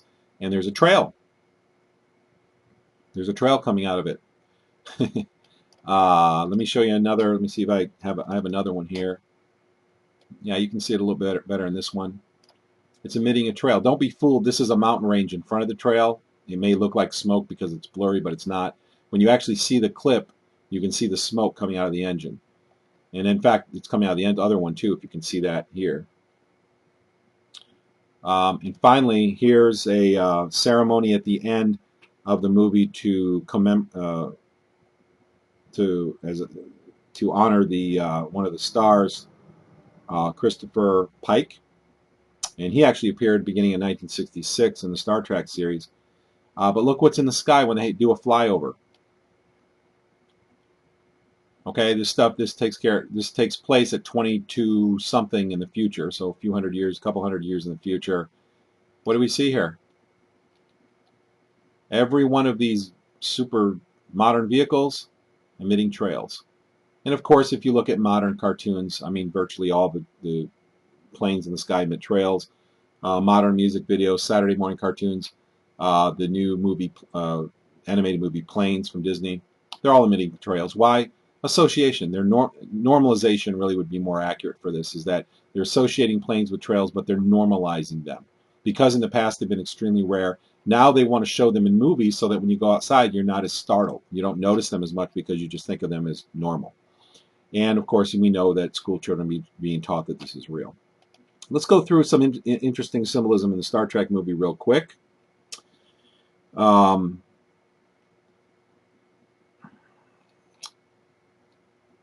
I know I'm jumping a little bit, but this is all about disinformation, association, not so much about social pressure. Let me just go through this list real quick. Khan.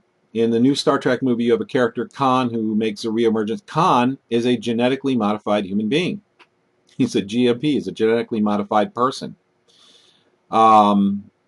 Interesting thing about his name, which I will get back to in a minute. The character who was actually introduced, Christopher Pike, actually dies in the movie. Sorry for the spoiler, but he's not really a central character anyway. But he has a long-running history because he was introduced to the series in 1966 in the original series as a very significant character related in career with Kirk. Christopher Pike, interesting thing about the name is that the person who is often considered the father or the codifier of modern masonry is called Albert Pike. And when you put the name Christopher in it, you're giving him the title of Christ, because what they teach, what the globalists teach through the Luciferian religion and the mystery schools, is that Christ is a title. And like the Maitreya, which is the guy I've talked about a few shows ago, Maitreya has a website called Share International, which is funded by the United Nations, which is funded by the Rockefeller family. Maitreya is promoting himself as a messiah. He has reportedly disappeared in thin air before 500 people at a time. And this Maitreya is a Christ. He calls himself a Christ. He gives himself the title of a Christ. He's a teacher.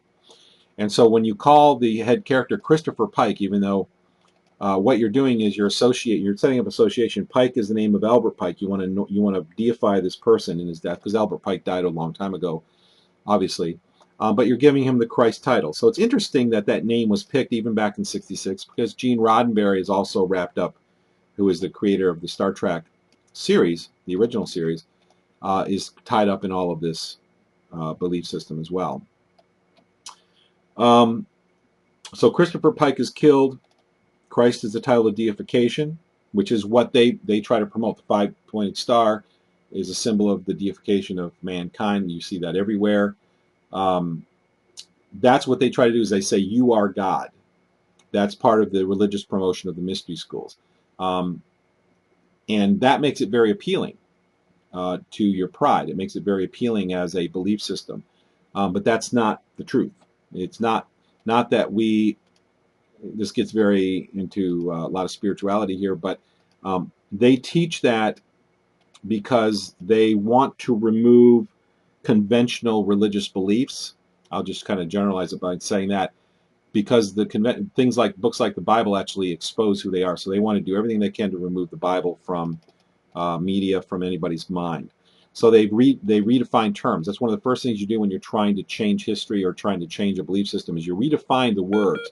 So they've redefined what Christ actually means. And that's what they've done here. They've given Pike the title of Christopher, which was actually done years and years ago by Gene Roddenberry, or the writers, which were all very closely intertwined with each other. The etymology goes back to, I'll show you this. I'll show you it on the screen real quick here. Here's the Christopher Pike character. You can see on IMDb, which is the database of Hollywood actors in movies. Here it is from 2009. Here's Into Darkness, 2013. Goes all the way back here to 1966 in a very well-known episode of Star Trek called The Menagerie, Part 1. It was a two-part show played by Jeffrey Hunter. So anyway, interesting that they use that name. Pike's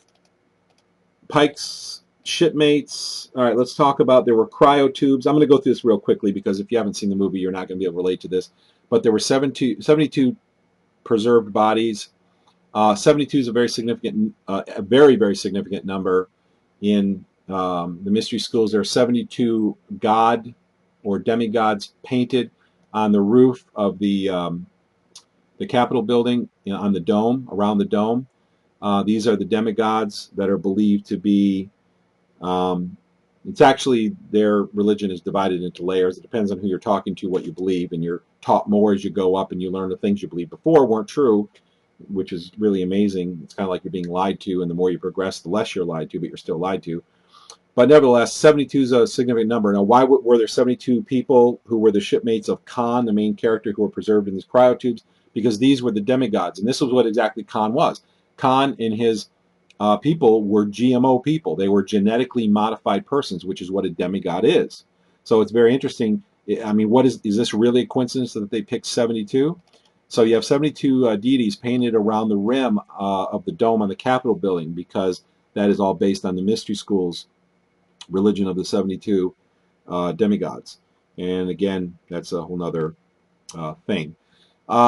Interestingly, when they focus in on one of the canisters containing one of the 72 demigods, what do you see on the side of the canister? Let's take a look. Here's a screen capture. Let me zoom in a little bit so you can see that better. Can you see that? CF6660. Isn't that interesting? Because these people in these cryotubes were the shipmates of the head demigod, the GMO person or GMP, Khan. These are all the shipmates, which he considered family. And the number 666 relates to that if you understand what that's all about. I'm trying to go through this quickly because these require long explanations for people who don't know what this is. But the bottom line is this has 666 because it relates to the Antichrist. The Antichrist, as we're going to see in a minute, many people have heard about this concept that there's going to be someone who comes and who is the Antichrist, who actually makes a peace treaty with Israel, proclaims peace, and then after 3.5 years there's war, global warfare, and but this person who's the Antichrist sits in the throne of Jerusalem and says, I'm God who's come back and deceives the nations of the world. And this is a very big deal because we're on the brink of that right now. The whole world is being set up for that deception, and we're having all these associations set up in these movies. So in 666, you have the shipmates, the 72 gods, with the GMO people. They were the mixtures of the gods and of humans together. So the DNAs were spliced together of these to create these demigods, which is where you get the term demigod. And that relates very closely with the whole term 666. And so on the side of this cryotube, they put 666. Again, you think it's another wild coincidence? Of course it's not another wild coincidence. They know exactly what they're doing, and the people who write and produce these movies are in the mystery schools. Here's a better zoom in of it. It's right there. It's also in the front of the craft up here, which doesn't show up in this movie, but they've got the 666 there of these GMO demigods, which ties in exactly because 666 is the number of the Messiah they're waiting for. This is the number of Lucifer. This is their savior who's going to come back, who is the all-seeing eye that's at the top, Sirius, at the top of the pyramid on the dollar bills on your money. So interestingly, so there's a 666. Let's see what else we can. A couple other quick things. I want to get through this quickly. All right, let's look at the word Khan. Khan, there was actually an episode called The Wrath of Khan. Not an episode, but a movie, a Star Trek movie. A lot of times what the mystery schools people like to do is they like to play with words. Spelling is not so important. What's important is the phonetics of a word. So interestingly, I think my volume's been really loud for a while here. Let me adjust that again. Okay. All right, the volume's adjusted. Hopefully it still has come out clear. One of the things that they've done is there were tribes of demigods on the earth. This is talked about in Genesis and in the conquerings of Aaron when they came into the land. This is all biblical stuff, where they conquered tribes and they were told completely destroy the tribes. And some people say, oh, that's cruel, it's cruel. Well, the reason is because the Bible talks about that these were people who had their genetics messed up. These were people who actually were the demigods. They were the offspring. They were the Nephilim. This is very strange stuff, but what you have to realize is that these very illusions not only appear in today's movies, but they are the beliefs of the people who are running your world right now. That this demigod is going to come back and rule the world, and you're going to hear the direct quote from some of the occult literature in just a minute that talks about this directly. Well, interesting. One of the tribes, there's the Raphaim and the Zamzummim, and there's different tribe names like that. One of them are called the Anakim. And isn't it interesting phonetically as you look in the Star Trek, which Star Trek has, not Star Trek, but Star Wars, you have a lot of interesting symbology there, like you have Anakin Skywalker. Yes, one of the letters are different, but again, they don't get hung up on every last letter. They're looking at general phonetics to bring their symbology to the public, because people still make those associations. Even if one letter's changed, it doesn't really matter. They're still setting up association. And why is Skywalker so interesting? Because these people are the prince and the power of the air. In the Bible, they're called the prince and the power of the air. They are the Skywalker, so to speak. They are the ones in the air. They're the ones who are the prince and the powers of the air. This is, again, if you understand, I'm not going into great detail of this because it takes a lot of explanation. I'm trying to rush through this, but when you understand this stuff and you see it in movies, you realize that the people who are writing these movies are part of the mystery schools. They know all of this stuff. And these are not coincidences. These are people who are well educated in the mystery schools religion, which is the New World Order religion. It's the Luciferian religion. So what does that have to do with Star Trek? Because one of the most important things that are done in Satanism when you're messing with phonetics is you can change them around, you can make anagrams, but one of the most common things they do is they reverse it. If you turn the word Khan around, you come with Nak. If you reverse it, it's Nak. And it's the first half of the word Nakash. And Nakash is the Hebrew word for serpent in Genesis. So Khan is the reverse of the first syllable of the word Nakash, reversed. Again, I see things like this, and if it stood on its own, if it was just something that happened there and there were no other weird coincidences, you could say, well, that could be a coincidence. But when you see 72 cryotubes, you see the word number 666 on it, you have the Khan there, you have all of the other, there's a lot of other symbolism I'm not getting into. Then you start realizing the people who wrote this movie know exactly what they're doing, and it is educating the people just like Annie Besant and just like Helena Blavatsky said they would, is they would infiltrate all media and they're going to commit what they call the externalization of the hierarchy. That means, that's just a fancy way of saying we're going to teach our religion to the whole world. And they're going to make everybody into nice little Luciferians. And that's what they've done. And the way they've done that is by creating a whole myriad of religions that appeal to every kind of emotional person, every type of emotion you might have, to suck in as many people as possible. But all of them are based in this same mystery schools religion. And that was the way they used to deceive people. You set up landmines. You set up and this is controlled opposition. You set up something that looks like a different religion than yours, but it's under your control, and it's really teaching the same thing. It's just doing it in a style and giving it a whitewash that feels different. And the world is absolutely full of this. All right, so I wanted to share that stuff about the Star Trek movie. It's absolutely fascinating. Let me see if I have any pictures I didn't show you yet. There's our buddy Christopher Pike on his death after he just died. I believe a symbolism for the deified Albert Pike. So it's in honor of Albert Pike. He's giving Albert Pike the Christ title upon his death. That's what they're doing right here, I believe. Is it just a coincidence? It's just like in the Truman movie. In the Truman movie, the guy who lived in the moon, or didn't move, but lived, but his control booth was in the moon, and he oversaw the entire Truman production, was called Christoph. Is that a coincidence? No, because he was the one who saw everything. Now, the fact that he was in the moon is an allusion to Lucifer, because the symbolism used in the mystery schools religion are of two. Well, in the Bible and the mystery school religion, there's some overlap because the mystery schools has to duplicate stuff that's in Scripture, and some people think it's the other way around, but it's not. When you really get into this enough to understand what's going on, you see that they're trying to mimic things from the Bible because they're trying to capture Christians, they're trying to capture Muslims, they're trying to capture Buddhists, they're trying to capture all of the world religions, so they have allusions to all of them in their many deceptions. So anyway, I'm getting kind of sidetracked here, but I want to get focused and get moving forward. Here's Christopher Pike, I believe the symbol of the deification of Albert Pike, and they wanted to honor him, and that started way back when. And so the name, I don't think, was any mistake at all.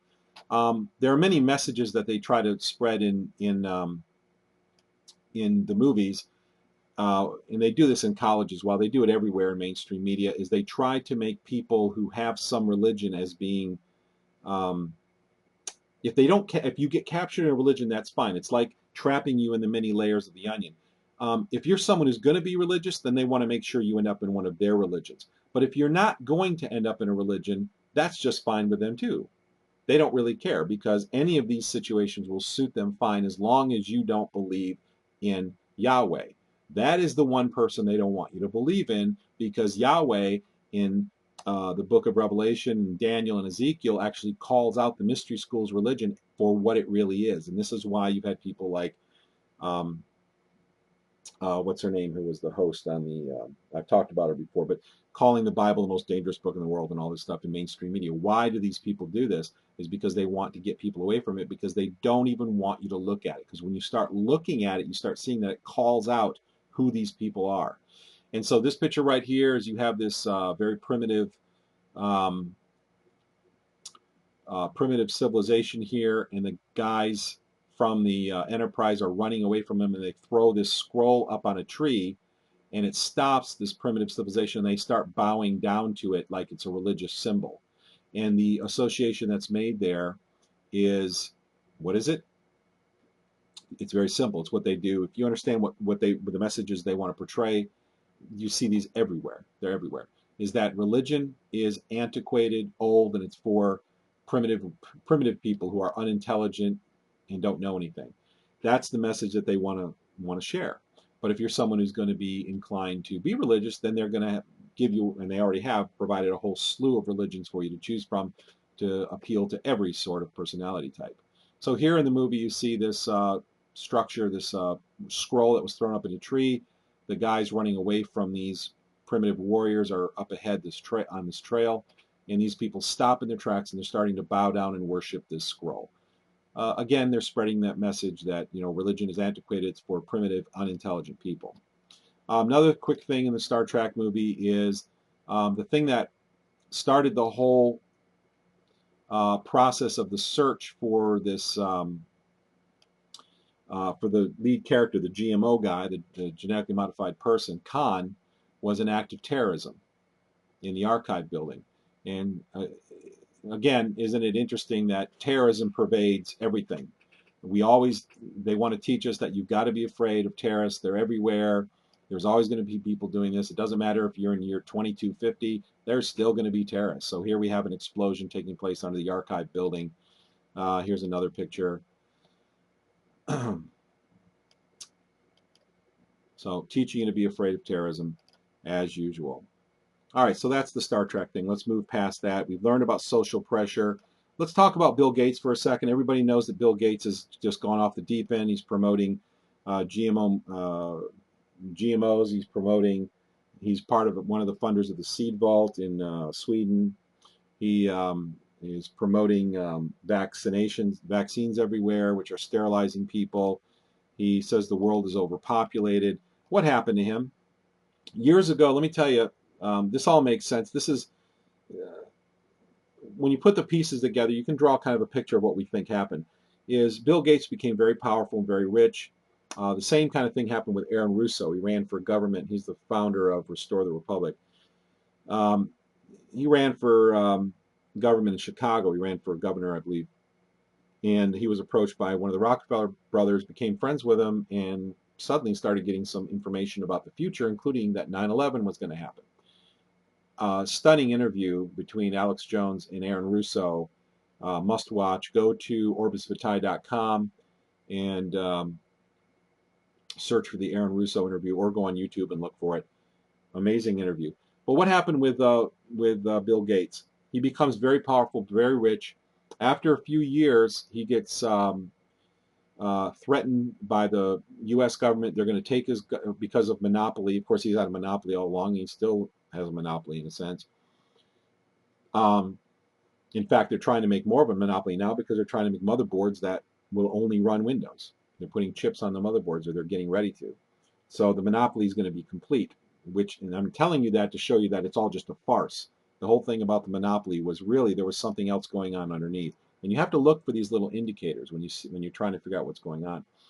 It was all over the news that they were going to dismantle and break his company into a bunch of small pieces, and it's going to be held by different people. They were going to take his company apart, make him a poor man. Bill Gates even said in a public interview, said, you can't believe how mean they are. These people are really mean. All of a sudden, you don't hear about it anymore. It all goes away. Microsoft isn't taken apart. Nothing changes. Even one of the terms of the contract was that Internet Explorer would no longer be distributed with Windows. Well, it still is to this day. So it all went away. All of the claims of monopoly went away, and it just went out of the the public view, and everybody forgot about it. What really happened? I'll tell you what probably happened is he was just like Aaron Russo was and others before him and after him. He was approached by the powers that be because they wanted to make him part of his religion and wanted him to participate. And he probably was really happy with all of his money and his position and said, I'm really not interested, thank you very much. And they said, well, and they did this with Aaron Russo as well, either you're going to do it, there's a carrot and a stick. If you do it, there's going to be great rewards, and if you don't, you're going to really regret it. And so eventually he went along with it. The lawsuit, the monopoly lawsuit went away, everything suddenly disappeared, everything was okay, never heard about it again. And then shortly thereafter, or a few years later, he starts promoting GMOs and mosquitoes, vaccinating people with vaccines by releasing mosquitoes, vaccination, mass vaccinations. He's into all of the same stuff. He's promoting all this global stuff. He's putting hundreds of millions of dollars into financing these globalist projects. What happened? He was probably approached by the globalists in all likelihood and given the carrot and stick, and he chose to go along with them. Otherwise, he would have been destroyed, which they were on the brink of doing to him. So he finally gave in and is now doing their bidding and funding many of their projects. That is in all likelihood what happened. The thing that's really sad about this is that if people understood what is revealed in the Bible about the mystery schools religion and the things we're about to see, the war we're about to see, the last big war, about the person who's going to go into the temple and declare himself to be God, bring peace to the Middle East. We're seeing all these things shape up right now just like clockwork. If somebody understands that, they're not going to be deceived by the mystery schools religion. That's why it's absolutely critical to understand what the prophecies say about these people and this religion and these things. Otherwise, you're just ripe to be deceived, and the price of deception is the greatest price that anyone can ever pay. I want to move on to the last section where I'm going to play a couple video clips for you, and then I want to open up the phone lines. I'm going to go ahead and turn on the Q&A mode right now while we play these clips. And if you want to chat for a second after the video clips are played, just press *6 on your phone, and you'll be more than welcome to make some comments and chat. Let me throw the chat number into the call-in number into the chat room, so you have it there if you want to call in. Remember, *6 will get you access. If you're in any other country of the world and you're outside the United States, there are international numbers. Go to globalskywatch.com/live, and you can make a local telephone call to call into the console and ask the question or chat with us. So here we go into Q&A mode. Q&A session started. Let me play these clips for you too. This is some very fascinating information. And once again, I just want to let everybody know the reason why we're taking this right turn. We're going outside the scope of chemtrails and geoengineering here, is because if you don't understand the association between this mystery schools religion, this Luciferian religion, and geoengineering and chemtrails, you will never grasp the big picture. And I don't see but a couple people in the world that I know of who are tackling this subject. I would encourage everybody to watch a video. Go to the Orbis Vitae website, O-R-B like boy, I-S, Orbis, which means circle in Latin, Orbis Vitae, V-I-T-A-E, which means life in Latin, Orbis Vitae, which is circle of life in Latin, .com, orbisvitae.com. Go into the forum and go into any sub-forum and look near the top of the list of posts, sticky posts, and look for the video called Aquarius, the Age of Evil. This is one of the most important videos that I believe was ever made. This is a documentary that exposes the information I'm telling you and how the mystery schools religion is being promoted in the world everywhere today as all of these other belief systems and all of these other religions.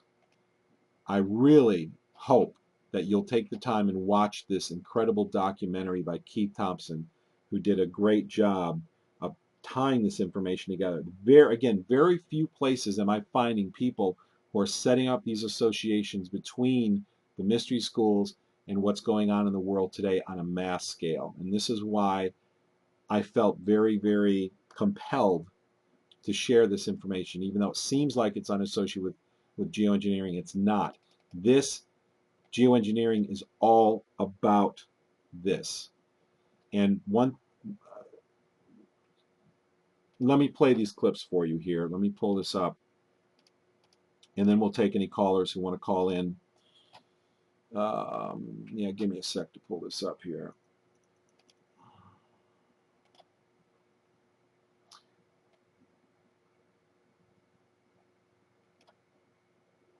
All right, here we are.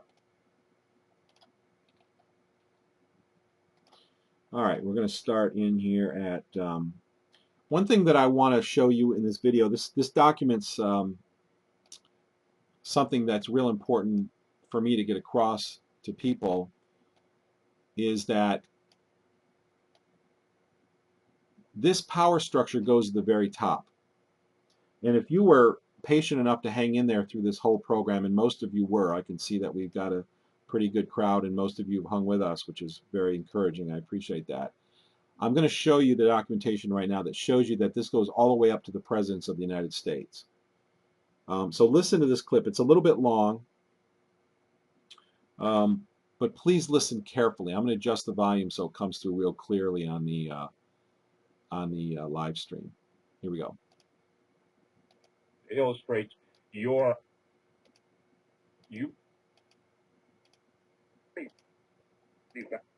It's hard for me to get to the exact. Here we go. Here we go. And yet, for all of the volumes that were written in the early years about the arcane meaning behind the obvious symbols of the Great Seal of the United States, it was not until the 1930s, and this plays out to be very important in the research that we've done, that in the 1930s, either by providence or whatever, the significance of the Great Seal started finding a certain kind of defining moment or momentum, and it happened when occult-minded 32nd degree Mason Henry Wallace, who at that time was the Secretary of the Agriculture for the United States, 1934, he became intrigued with the meaning behind the Great Seal.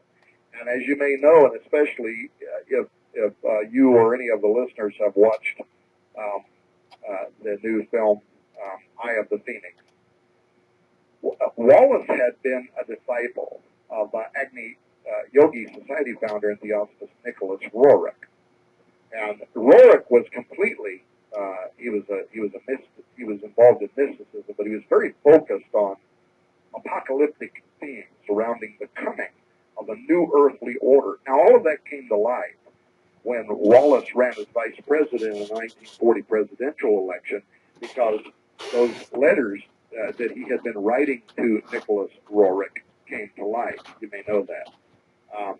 Letters he had been writing to Roerich as Dear Guru.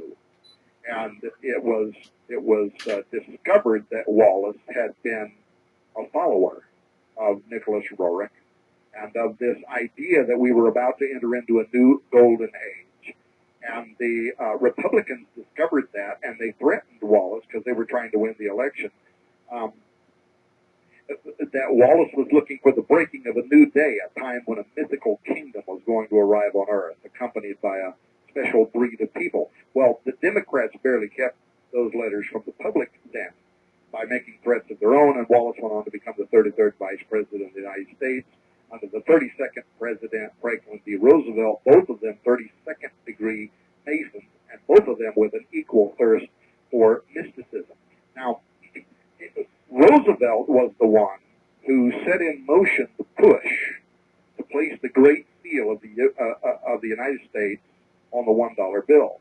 But it was Wallace who had brought the seal's significance to Roosevelt, because he believed that the symbolism of the emblems carried inference to Roosevelt's New Deal. And more importantly, Steve, he viewed it as a Masonic prophecy toward a new world order.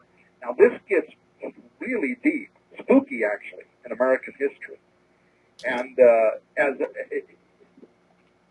Wallace and Roosevelt, I'm not sure how much time I should spend on this, but they had pondered the various symbols of the Great Seal, including the eagle on the Great Seal with 32 feathers on the right wing, 33 on the left, representing the 32nd, 33rd degrees of Freemasonry.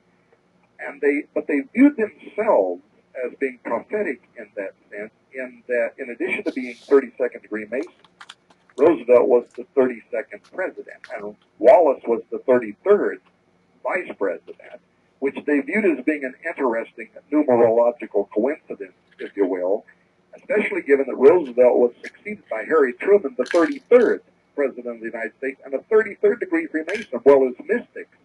Wallace and Roosevelt believed that those numbers, that numerology, was not coincidence. And furthermore, what is now known is that Wallace viewed the unfinished pyramid with the all-seeing eye hovering above it on the Great Seal as a prophecy about the coming of a new world with America at its head.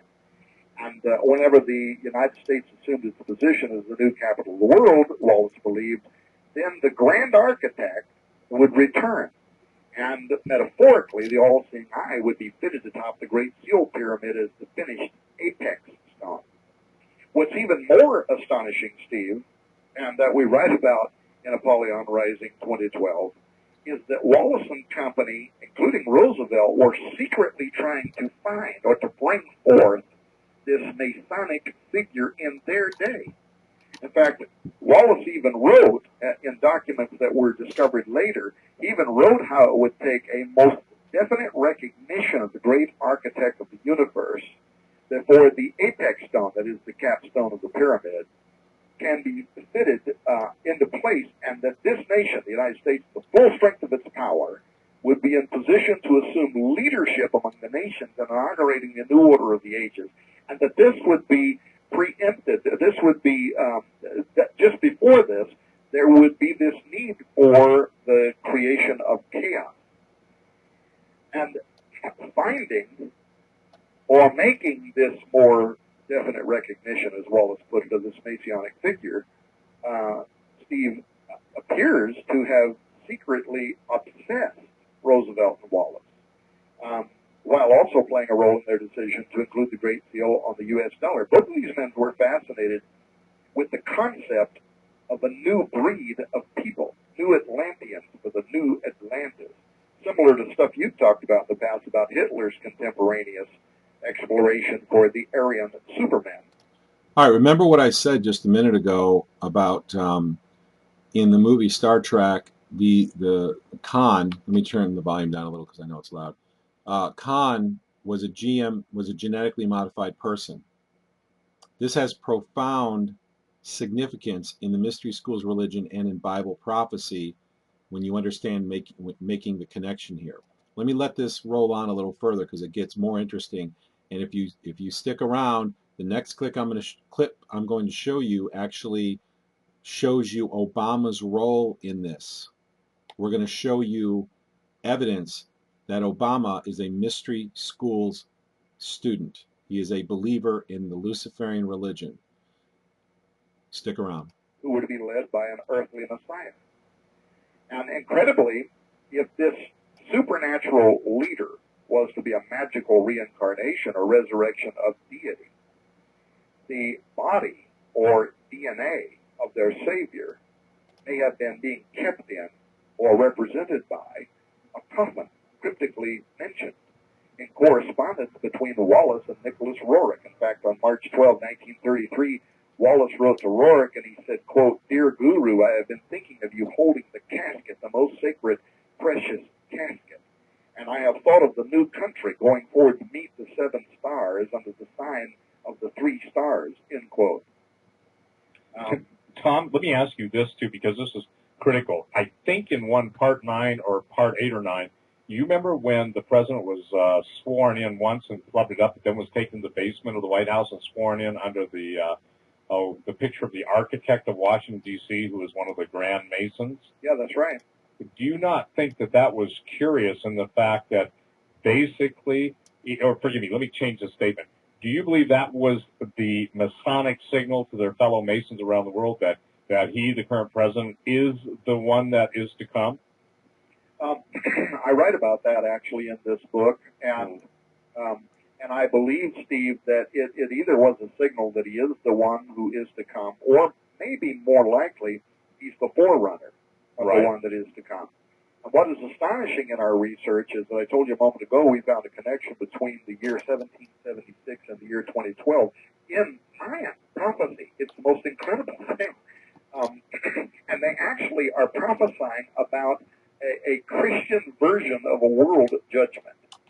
But they also prophesied that in this period of time, between 1776 and culminating in the year 2012, that two witnesses would come forward, one before the other. And if you read the prophecies of the Maya, this sounds very much like a false prophet giving rise to an Antichrist, and in the exact same year dating, Steve, that you and I are talking about.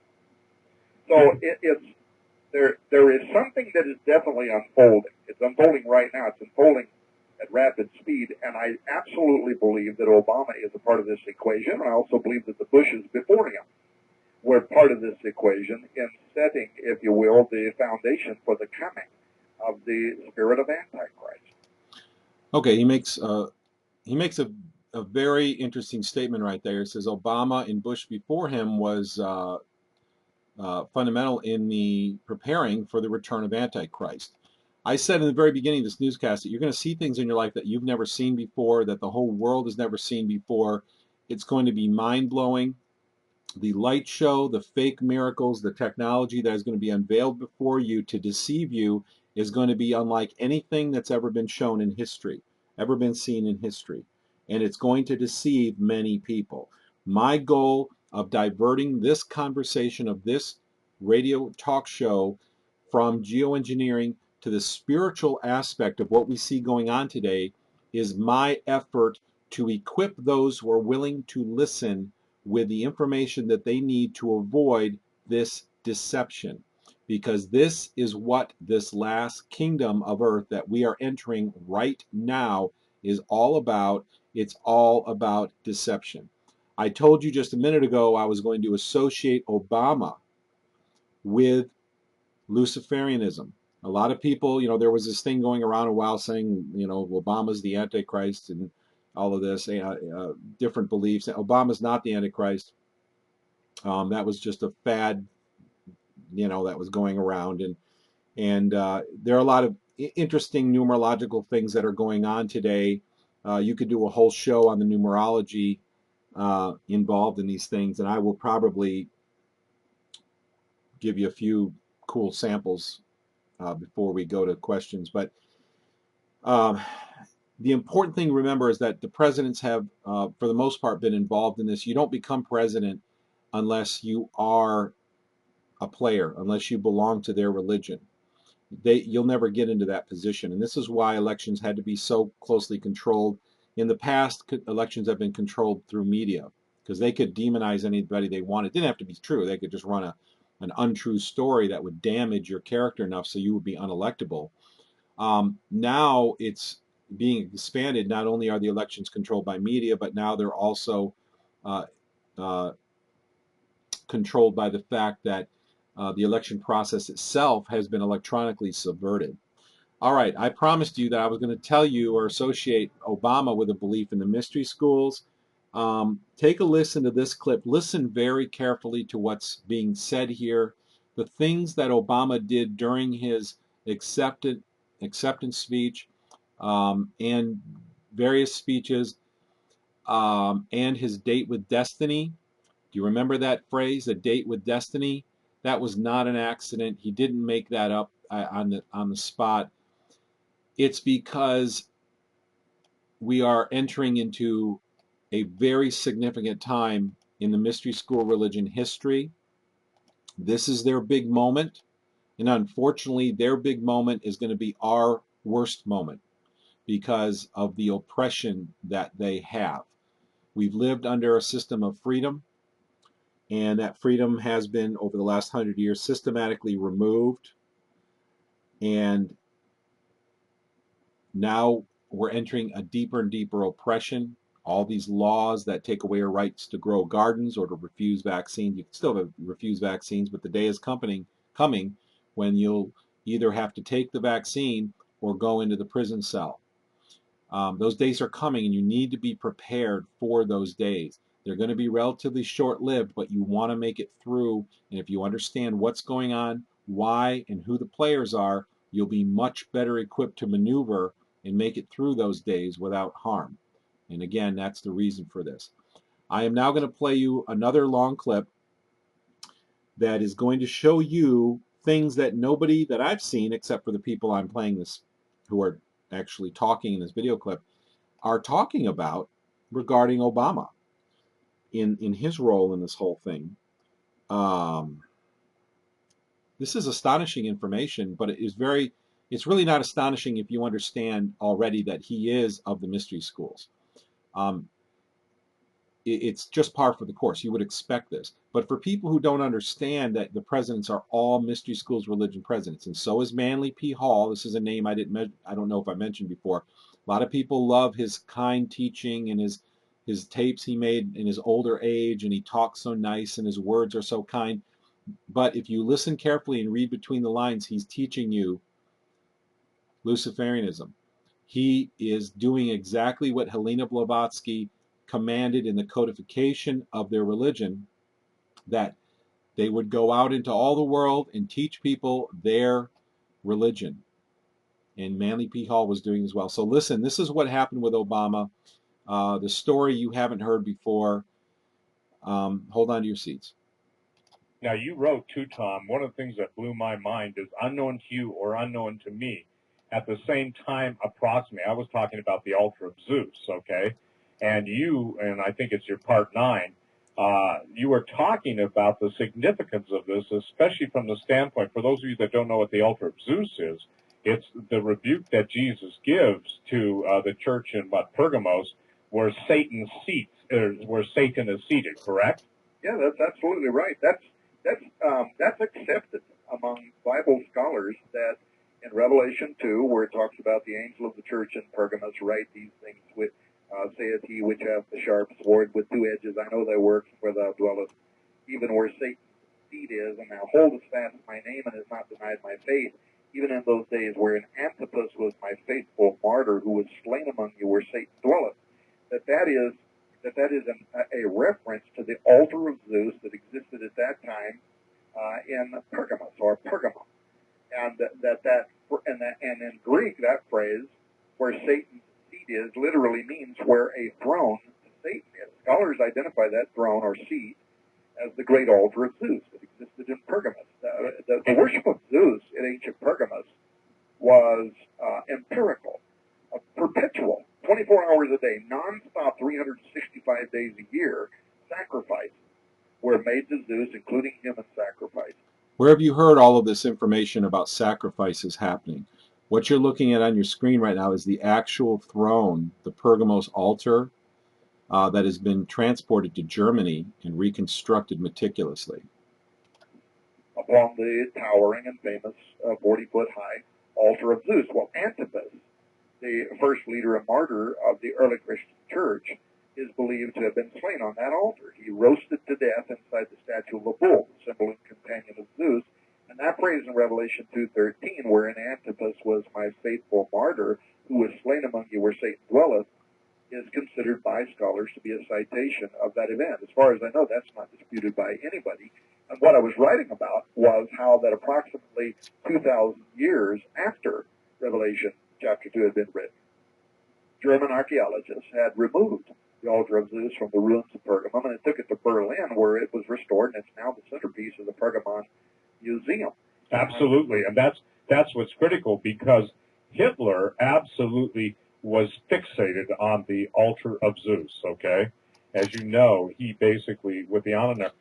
And why was Hitler so interested in the altar of Zeus? Because Hitler was also a mystery schools student. He was one of them, carrying out their commands, carrying out their instructions, doing the very same thing that the controlled world leaders are doing today. He sent this specific group of the SS all over the world looking for very special things. But here's the point. Why did then, and we'll just put it out there and let, why did then they put the temple of Zeus, or if you will, the seat of Satan, behind the President of the United States, who's addressing the world from Berlin, in which the real seat of Satan is. Tom, no offense, you don't have to be the sharpest pencil in the box or knife in the drawer to figure that one up. Well, true. And what was even more remarkable was what Obama did after he came back to the United States, after giving his speech in front of the Victory Goddess, which Hitler had actually moved into that current location where he gave that speech. And it was actually where he had intended on building the new capital in Germany as the capital of the world. And Obama went there, and actually some of the different political speechwriters and various people in Germany, some of the educated Germans, actually had a real problem with Obama going there and speaking in front of that. Well, because they, even now, I mean, anybody listening to this program in Germany knows that symbolism, where he gave that speech in Germany, is considered to be Nazi symbols. And yet there's also information that after the speech was given, Obama visited the altar of Zeus at the Pergamon Museum, and then immediately came back to the United States and commissioned the construction of a Greek columned stage from which he made his acceptance speech for his party's nomination. And the Greek columned stage was a dead ringer for the great altar of Zeus that Obama's campaign managers then tried to explain away when a few different bloggers started making the comparison. They tried to explain it away as being a conglomeration representing the portico of the White House and the U.S. Capitol building, but experts showed images side by side that it was in fact a replica of the great altar of Zeus in Pergamon. So incredibly, like Hitler, Obama honored the goddess Victoria with his presence, and then ordered a replica of the biblical throne of Satan, upon which he accepted his date with destiny, identical to what Hitler had done. So and of course, I think in that article that I had written that you're referring to, I also talked about the Hadith tradition from Shiite Islam, prophesying their Messiah who is going to come, which is actually very troubling in terms of its connection to Obama. But let me get back on track, Steve. Well, here you are on track, because I think... Okay. In summary, Obama goes and creates, and I'm not knocking Obama as a human being. You know, this is nothing political. I'm just simply showing you the evidence that he is a member of the mystery schools, Luciferian religion, and he is honoring the person that he believes to be his Messiah. That's what they do. That's why the number 666 was on the canister in the Star Trek movie, because J.J. Abrams, the Hollywood producer director, he shows all the signs of being one of them too. Of course, all of them do. When you really look at this, they all do. So here we have Obama, who creates the Pergamos, which is the Luciferian throne, accepts his date with destiny, and it's a similar replica. Symbolically, it looked very, very close. Structurally, there were a few differences, but it was so much the same structurally that it raised some eyebrows to people who knew what was going on. And he stood in front of, the Justice statue in Berlin. Again, it's all explained in the video. If you want to see this entire video that I'm playing for you right now, go to orbisvitae.com and look for Apollyon Rising in the head of the forum, in the top of the forum, and there's a 120-minute video. It's just almost exactly 2 hours, which gets into great detail about these subjects. The last clip, I do want to play another clip I had forgotten, but I do want to play this for you to show you the role that people in very high positions have played to actually put the Great Seal on the dollar bill, or on the money altogether, and what it really means.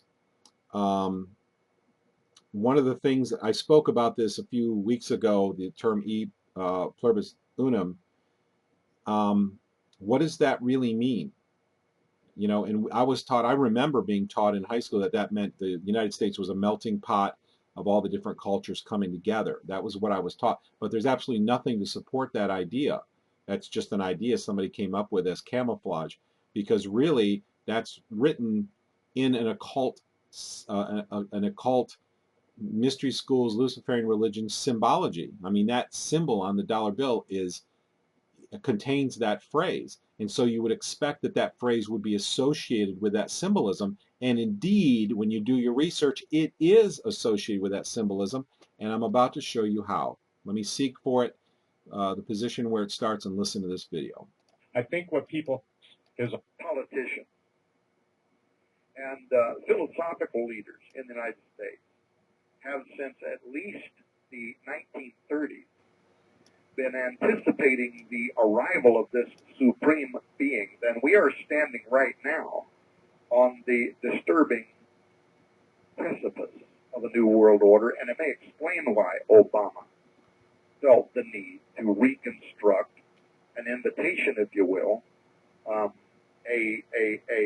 altar to the god Zeus, because this entity was known to the Egyptians as Osiris, to the Greeks as Apollo, the destroying god. This is the same deity, by the way, by different names according to different scholars, including Plutarch, the ancient Roman historian, the Greek historian Herodotus connected Apollo with Horus and the rest of them. This is a god whose all-seeing eye stands atop the unfinished pyramid. Now, let me leap forward here, because I'm already watching the clock. Are we taking a bottom of the hour break? No, we're going to skip that, but we're going to take the top of the hour break at 5:59, so Steve can give us our station identification. Then we'll go into the second hour. All right, we've only just gotten started, and we're headed towards the good stuff, as they say. Let me break this down really quick. All right, in the clip you're about to hear, I'm going to tie this back into the Star Trek, the new Star Trek movie, Into Darkness. I didn't mention this before, but this fits in perfectly right now. Is you're going to hear a lot about Jupiter and Saturn. Jupiter is the symbolic father is essentially Lucifer, and then Saturn is the son of Lucifer. And this is like all of the mystery schools beliefs. These are a copy or a replica of the biblical model of things to come. And it was done this way to confuse people because, again, they're using the tactic of controlled opposition. You have to look like the very thing that you're trying to discredit. It's also called a fifth column technique. If you want to take down a structure, the most dangerous way to take it down is from the inside. That's the fifth column, the column that's in the middle, that's in the midst of the structure. And that's what this is all about. And in the movie, where they go and they actually first discover the genetically modified bodies, these superhumans that were genetically modified in these 72 canisters. Remember, 72 being the number of the demigods, also painted on the dome in the Capitol building. Guess where that happened in the movie? It happened right near Jupiter. Now, Jupiter is always, not always, but it's often featured in movies like 2001 and 2010, the follow-up to 2001 Kubrick's movie, because of its symbolism in the call. I mean, we could be looking at any other. Of course, they are fascinating planets, of course, on in an astronomical sense, but nevertheless, when you understand and you see all this other symbolism in these movies, you understand that the choice of Jupiter is not a coincidence. It's very, very tightly tied with the fact that this movie is about mystery school symbolism. So let's go on with this, and you're going to hear a lot about Jupiter and Saturn. Very interesting. Again, you're going to hear about, you got to listen carefully. This information will help tie together a lot of loose ends and help you understand the big picture if you haven't heard this already. On the Great Seal, for what it really is. If you look at the Great Seal of the United States of America, this is part of what I said that I had known a long time ago. As a pastor, never took time to actually really think about it. And it didn't really matter until some very meaningful information that does matter came to me. and I had one of those, oh my gosh, moments. This has meant more forever than I ever thought that it did. If you look at the Great Seal, Osiris is the dominant theme of the Egyptian symbols on the Great Seal of the United States by any scholar's reckoning. His resurrection and return. While the mottos of the seal point directly to Apollo, and the eagle, a pagan emblem of Jupiter, to Apollo's father. When a person understands that, one of the very first breakthroughs comes in understanding this national cipher as new light is cast on the Great Seal semiosis, beginning with the phrase, e pluribus unum, Latin for out of many, one. And Steve, while the public's been made to believe that e pluribus unum refers to the United States citizenship being made up of various ethnicities, what becomes very clear when that phrase is interpreted within the context of all of the Great Seal's symbolism is that it more likely refers to one God represented by many names, a God known by various ancient cultures as having walked the earth many times under many names, yet was one, or et pluribus unum. Now that concept, astounding as it may sound, gains persuasion in our research when it is simply compared to the other symbols and mottos. For instance, Annuet Coeptus and Novus Ordo Seclorum, both of which are also taken from ancient texts related to the god Apollo. The motto Annuet Coeptus is from Virgil's Aeneid, where Ascanius, the son of Aeneas from conquered Troy, prays to Apollo's father, Jupiter, or Zeus if you want the Greek rendering. Charles Thompson, who was the designer of the Great Seal's final version, he condensed line 625 of Book 9 of Virgil's Aeneid, which reads, Jupiter omnipotent, audacibus annuet questis, which means all-powerful Jupiter favors the daring undertaking. He condensed that to annuet questis. And we did significant research. By the way, annuet questis, he approves our undertaking. We did research to try to find out what was Thompson's motivation. Was he instructed to do that to conceal the true identity of the Great Seal? Because the average American, I guarantee you, has no clue when they're looking at the Great Seal and reading One Nation Under God, that we are talking about the Father God Jupiter that gives Apollo life. But Steve, that's just the beginning. By the way, it just dawned on me. Annuet Coeptus is also AC, isn't it, as an Antichrist? Well, I hadn't thought of that. That's good. Maybe I'll steal that and put it in the book. No, you don't have to steal it. I mean, no offense. Every time I get you on, okay, you kick me into a high gear realm that I thank the Lord for. But I'm sitting here going, what am I missing, Lord? That's what I'm praying under my breath, and it just jumps out at me, okay?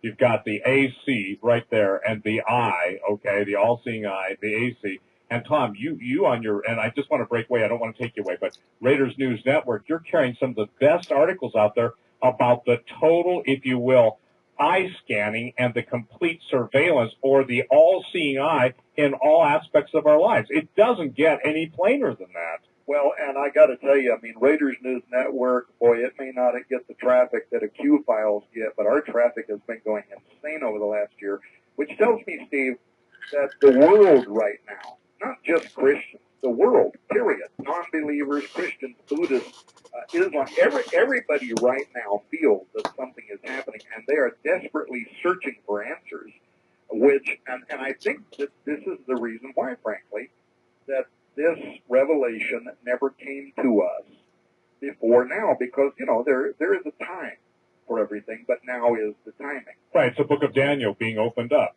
That's right. You know, this information was sealed for a specific time, a time lock on it. Obviously, all the adherence to the secret societies. And again, you can't get away from the Egyptian priesthood and the Egyptian priesthood. I mean, isn't it fascinating? We're a nation soon to be under just horrific divine judgment, and we're parading Anubis around the United States in a 25-foot statue. Yeah, and there may be very good reasons for that. Steve, the third most indisputable authentication that the Great Seal's symbols and mottos are in fact a hidden, in plain sight prophecy concerning the return of Apollo, is Novus Ordo Seclorum, a new order of the ages. This was adapted by Charles Thomson in 1782 when designing the Great Seal, and according to the official record from the official government website, Thomson, who was a friend of the Masons, and a great supporter, by the way, of Benjamin Franklin's American Philosophical Society, if that gives you any idea what kind of a man he was, he created the phrase Novus Ordo Seclorum from inspiration that he found on a prophetic line in Virgil's Eclogue 4, line 5, Magnus ab integro seclorum nascitur ordo, the interpretation of that original Latin being, and the majestic roll of circling centuries begins anew. Ironically, Steve, Christians, since the Middle Ages, have been led to believe that this phrase from the Cumane Sibyl, this prophecy, from a pagan prophetess of Apollo, identified in the Bible as a demonic deceiver, as we talk about in this new book, that he was prophesying the birth of Jesus Christ, and that it was the arrival of this Savior that gave rise to the majestic roll of circling centuries begins anew, or new order of the ages. Now, none of the pagans and none of the people among the mystical orders hold that, but that's what's been put forth to the public. In fact, Virgil himself, was reckoned as a prophet in that regard, and that's why Dante Alighieri selected him as his guide through the underworld in the Divine Comedy.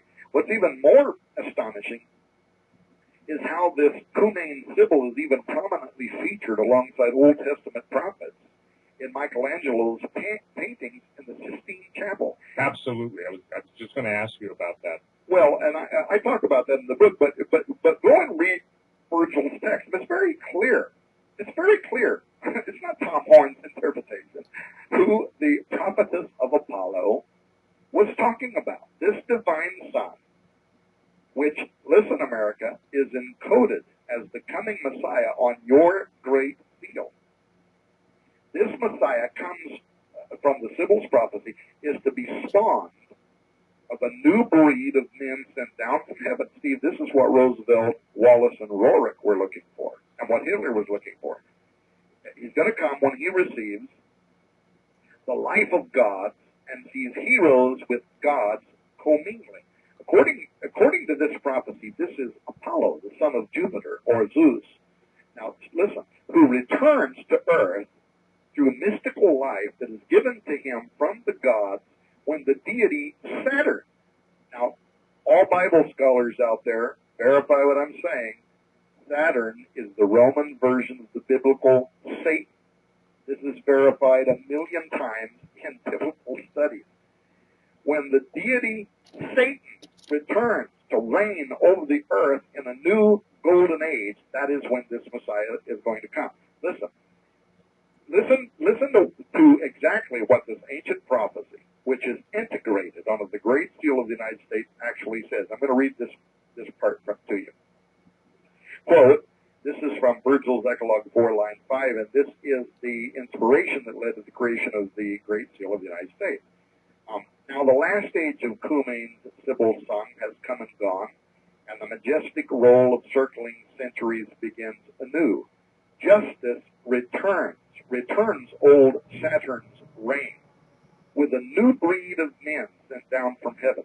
Only do thou, at the boy's birth, in whom the iron shall cease, the golden race arise.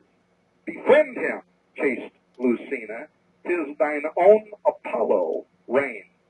He shall receive the life of God, and shall see heroes with gods commingling, and himself be seen of them, and with his father's worth reign over the world. Assume thy greatness, for the time draws nigh, dear child of gods, great progeny of Job, that is, Jupiter or Zeus. See how it totters, the world's orbed might, earth and wide ocean, and the vault profound, all see enraptured of the coming time. End quote.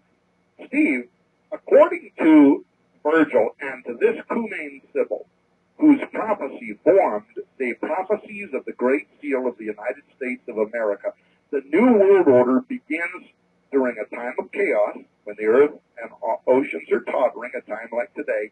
This is when the son of promise arrives on earth, Apollo incarnate.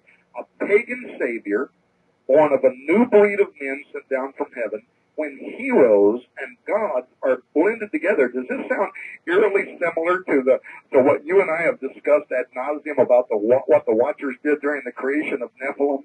Absolutely, and isn't it interesting, even when we did our CERN talk, that you have this circle, if you will, the acceleration of the circle and the encircling of the ultimate gate openings, you know, Tom. I mean, I got to tell you something. I'll shut up because you're just absolutely spinning my wheels tonight, my brain at the speed of light. Well, this is also, you know, what scientists are doing this century through genetic engineering of human-animal chimeras. Right. And I talk a lot about that in the book. I'm not going to talk about it tonight because you and I have talked about that so much in the past. Well, just the circles, too, that he's talking about. I mean, come on, that's the Earl Burroughs. That's what Dave Flynn has That's exactly right. Trying to bring out. And again, ladies and gentlemen, to put it into perspective, the universal truth of a monotheistic God and the prophetic declaration of the heavens is known to the occultists and accepted. The difference is they don't want Jesus Christ. They want the anti or the in place of Christ. Ooh, well, we're going to talk about that, too. Good. Well, shut up. Go on. Well, look, for people to understand why, I'm looking at the clock and it's 5 till, so I'm going to go real quick. Why such a fanciful prophecy about Apollo, son of Jupiter, returning to Earth should be important to them is this. In ancient literature, Jupiter was the Roman replacement of Yahweh as the greatest of the gods. He was a counter-Yahweh. His son, Apollo, is the replacement of Jesus, a counter-Jesus. This Apollo, according to the prophecy on the Great Seal of the United States of America, comes to rule the final New World Order when, quote, justice returns old Saturn, that is Satan, reign, end quote. This ancient goddess, Justice, who returns Satan or Saturn's reign, and by the way, in the original text that says Saturnia Regna, the pagan golden age. There is going to be a rebirth on Earth, Steve, of a pagan golden age. She was known to the Egyptians as Nat and to the Greeks as Themis. Those are very important. People can do research on their own because we don't have time to talk about it tonight. To the Romans, she was known as Lustitia. But statues and reliefs of her adorn thousands of government buildings and courts around the world, especially in Washington, D.C., where she's known as famous Lady Justice, blindfolded and holding scales and a sword.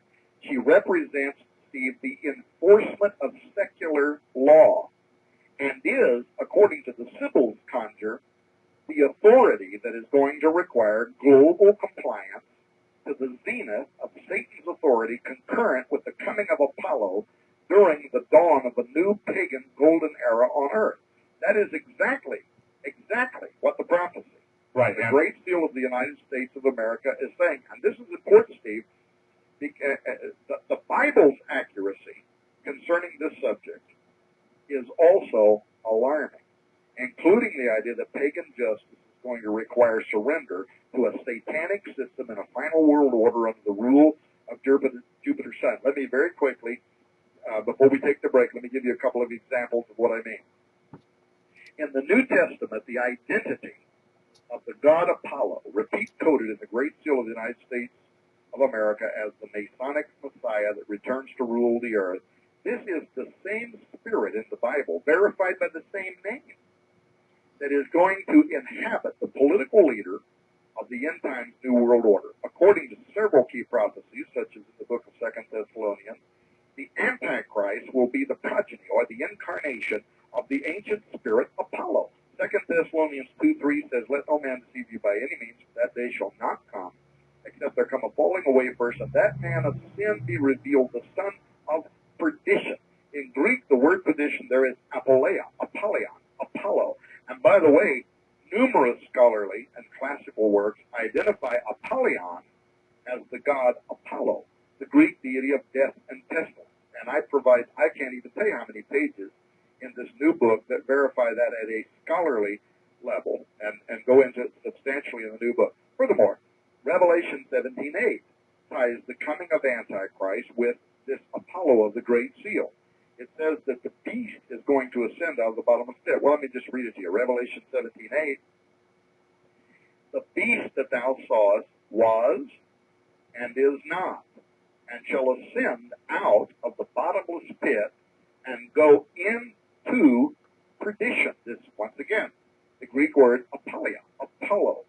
The beast is going to come up out of the pit and go into Apollo. And they that dwell on the earth shall wonder, whose names were not written in the book of life from the foundation of the world, when they behold the beast that once was, is not now, and yet shall be. Revelation 7:8.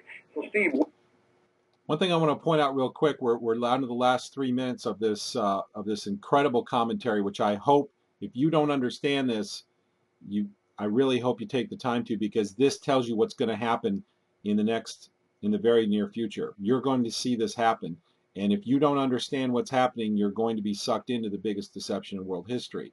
This is the only subject I consider more important than geoengineering itself, which is why we've set aside the time to do this. It says that the people of the world will wonder, as in be dazzled. And this is what I've said over and over again, is that the technology they're going to show you dazzles you. This is why people like, this is why these elite people like Bill Gates and so many of the other elites have been sucked into this, because they are absolutely, they wonder, or they are dazzled by the technology. They're dazzled by the knowledge of history and all of this detail that's been preserved.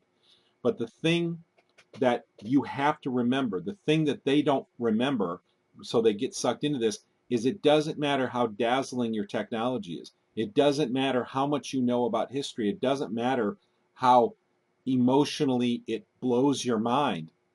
If it's evil, it's evil. And I'm not saying that technology is evil. I'm not saying a lot of things that people might impose on what I just said. You have to be very careful here and understand what I'm saying. It's the system, the world system. This system will require you to take a mark in your right hand or forehead. This is the end of Revelation chapter 13. And that mark is one of three things, but it consists of the number 666. And if you take that mark, you have rejected the system of Yahweh, and you've accepted the system of the world. And that is your final act of rejection of God's system. People who don't take the mark will be imprisoned, tortured, possibly tortured, or killed. And again, this is very disturbing stuff to talk about, I know. But the bottom line is that if you haven't reached an understanding of what's about to happen in your lifetime, the stage is set for this stuff to happen. And if you don't think the stage is set, you're not aware of the depth of what's going on right now in the world. This stuff is set up and ready to happen, and it's going to change everybody's view and convert the majority of people in the world into mystery school disciples.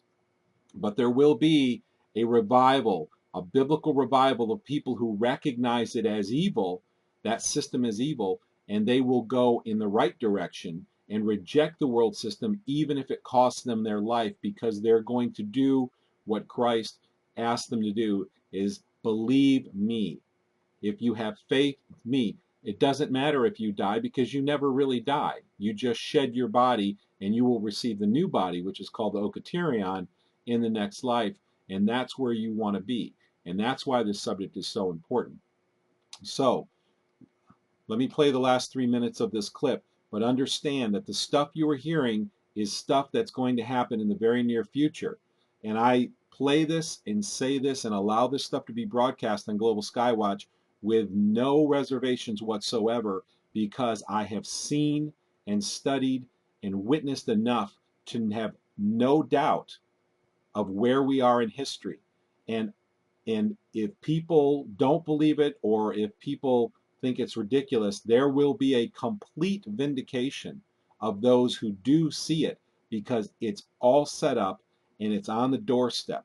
If you don't already understand the implications of where we are, or the implications of the prophecies in the Bible, and the Bible reveals who is good and who is bad, who is the person you should be putting your faith and believe in, and who should you not believe, because your body comes from the minerals of the earth, and it will be brought back to the minerals of the earth. We live and we die. As Paul said, our life is but a vapor. It comes and it goes. What's really important is our soul, and we have to know where that soul is going to be, and it's going to be determined by some fateful decisions we make. Where are we going to put our faith? Where are we going to put our belief? Are we going to put it in the Luciferian New World Order system? Or are we going to have passion enough to seek the truth? Because if we do, we will find it. But if you don't, then you don't really care about it. You don't want to be in that situation. You don't want to receive that mark. You want to have the strength at that moment when you're faced with a decision to not take the mark. And this was all revealed to Aaron Russo by the Rockefellers. Aaron Russo told Rockefeller, he said, the reason we're going to chip people is because if they don't conform to our system, we're going to shut off their chip and they can't buy or sell. They have no money, they'll have nothing. And at that point in our lives, we will have to put our faith in God, that he will provide, and he says he will take care of us. And that's going to be a pinnacle of history. It's going to be where the sheep and the goats are separated. And you want to know what's going on, and that's why this one subject is the only subject I consider more important than geoengineering. It has more of an impact in the scope of all things than geoengineering does. 3 more minutes, please listen carefully. The information you just heard tells you what is going to happen in the future. It reveals who the good guys and bad guys are. And if you don't understand it or didn't grasp it, please take the time to, because it will change everything. We are talking about the literal return of the demon super deity Apollo, aka Osiris, Gilgamesh, Nimrod. Also, in view of those scriptures, we recall how Zeus, the Greek identity that you brought up a moment ago, the father of Apollo, was acknowledged as Satan. Revelation 2:12. We talked about that a moment ago. Well, this fallen angel, Apollo, is therefore none other than the son of Satan. Revelation 2:12 identifies Zeus, the Greek father of Apollo, as Satan. So there are so many confirmations of who these characters are, also contained even within the Bible, that he is going to come up and have the Antichrist. So this means, Steve, I'm going to tell you this quickly so we can go to the break. The first part of the final mystery of the Great Seal of the United States is a prophecy, hidden in plain sight by the U.S. government for more than 200 years, foretelling the return of a terrifying, demonic God who seizes control of Earth in the new order of the ages. This supernatural entity was known and feared in ancient times by different names: Apollo, Osiris, further back as Nimrod, to the Sumerians as Gilgamesh, who Masons considered to be the father of their institution according to their own literature. And let me add, there are some absolutely startling parts of this in the book that I'm not going to have time to reveal tonight, and some of it I can't reveal until the book is revealed, for reasons that people will understand at that time. But that is the first part of the final mystery of the Great Seal. The second part of the final mystery of the Great Seal goes even further, unveiling when this deity is scheduled to arrive according to the seal's cipher, which is corroborated by several ancient texts from numerous civilizations, and most importantly from the Bible. Well, Tom, let's go right there after we... All right. This is the final message I want to give you, and then I'm going to take a couple calls, and we'll call it a night. Once again, we're approaching 3 hours, but this information is absolutely vital, and people who don't value this information right now will be searching it out, wishing, praying, hoping, wishing that they had taken the time to learn it when these strange events, which are already coming, which are already beginning to show signs of coming, are occurring, because they're going to be very fearful events. They're going to be paradigm-changing events. They're going to change everything. Von Braun, who's the father of modern rocketry, actually told Carol Rosin about this, and he said that he said there will be a number of deceptions that will come to bring the world together. We had Ronald Reagan say, what if aliens were to show up? What kind of force would that be to bring peace and globalization, to bring unity among all the nations of the world, which is what the New World Order is supposed to be. It's supposed to be, but what it really is a control system when you understand what it really is. It looks really pretty on the outside, but it has the Luciferians on the inside doing all of the dirty, ugly things they've ever done and more. But when you see these things coming to pass, when you see all of this stuff lining up like it is, when you see the people who run the world, this is their religion.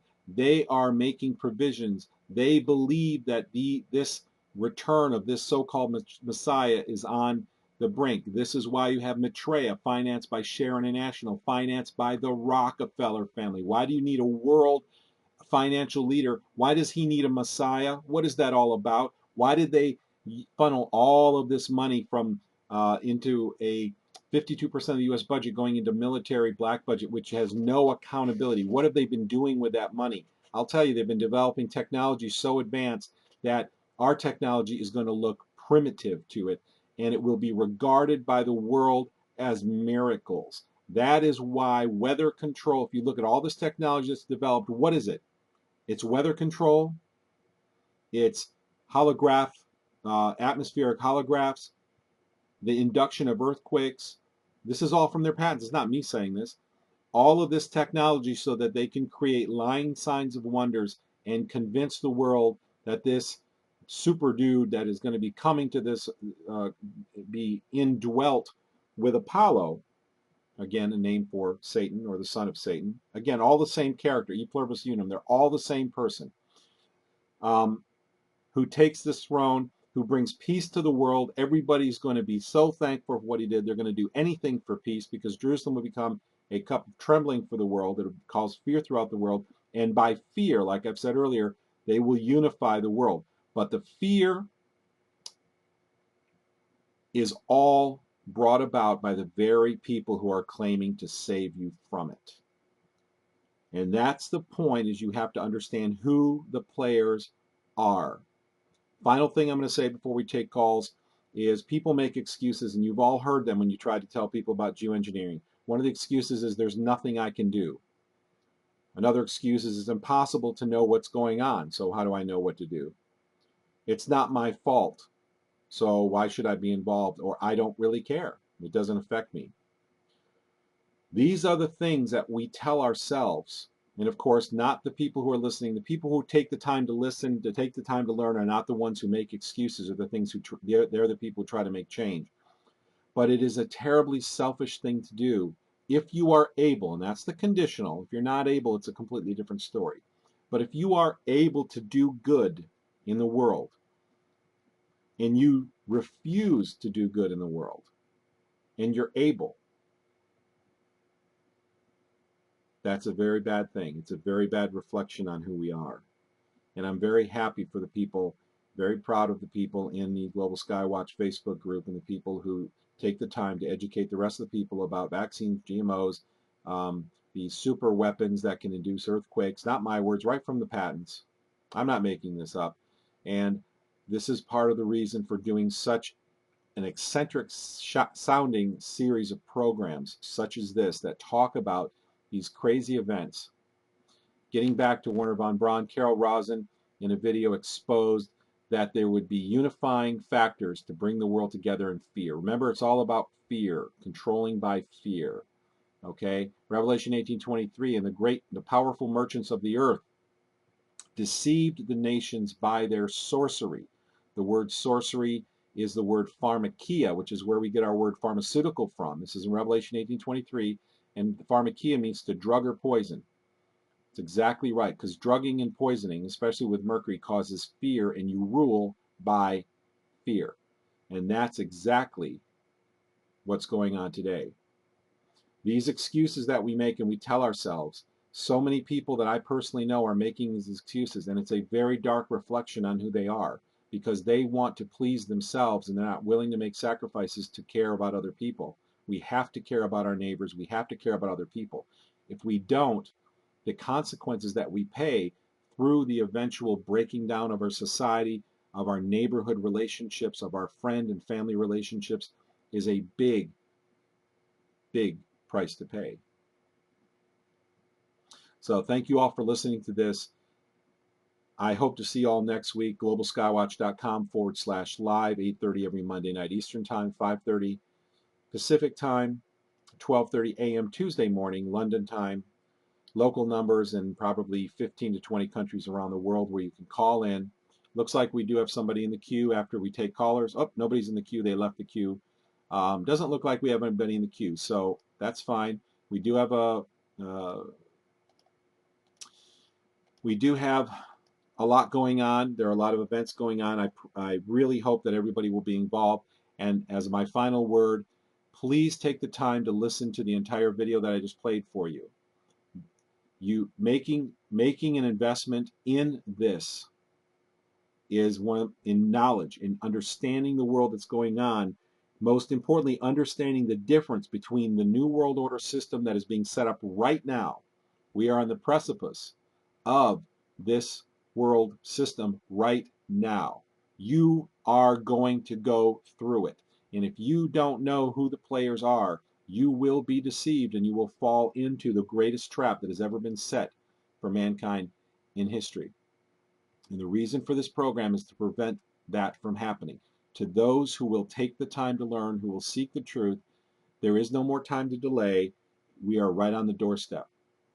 And that's why I consider this subject the only subject that's more important than geoengineering. Somebody just entered the queue. I want to go ahead and take the call since somebody obviously wants to talk. So let's bring them on. Caller, you're on. How are you? Oh. Good evening. It's Lynn. Good evening, Lynn. How are you doing? I'm well, thank you. How about you? I'm definitely hanging in there. Ready for dinner? I am ready for dinner. My adrenaline's pumping after listening to this because I hope people get. I mean, I know that for people who haven't studied it, I've studied this stuff. It seems so far away from your life, like it doesn't apply because this is all really strange, eccentric stuff. But you're going to see it happen. You're Werner von Braun, and I didn't even finish this thought where Carol Rosin exposed that Werner von Braun said to her, and Werner von Braun was one of the German scientists who were brought over during Operation Paperclip, was it called?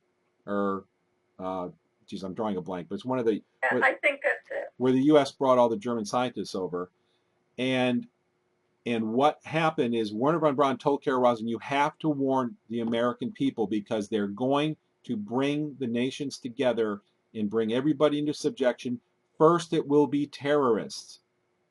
Then it will be the weather or something like that. It'll be environmental disasters. Then it will be asteroids that will threaten the Earth. And the final step, the final linchpin will be an alien invasion, but it's all a lie.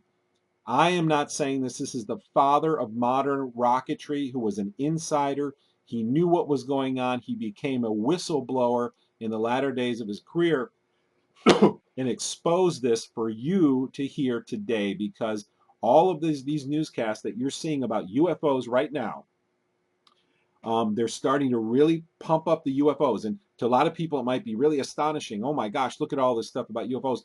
For me, because I've been exposed to this for a long time, it's like, okay, here it comes. We've been expecting it. Here it comes. And that's where you want to find yourself, not being surprised by this information, but understanding it so you can calmly and safely face it and navigate your way through it.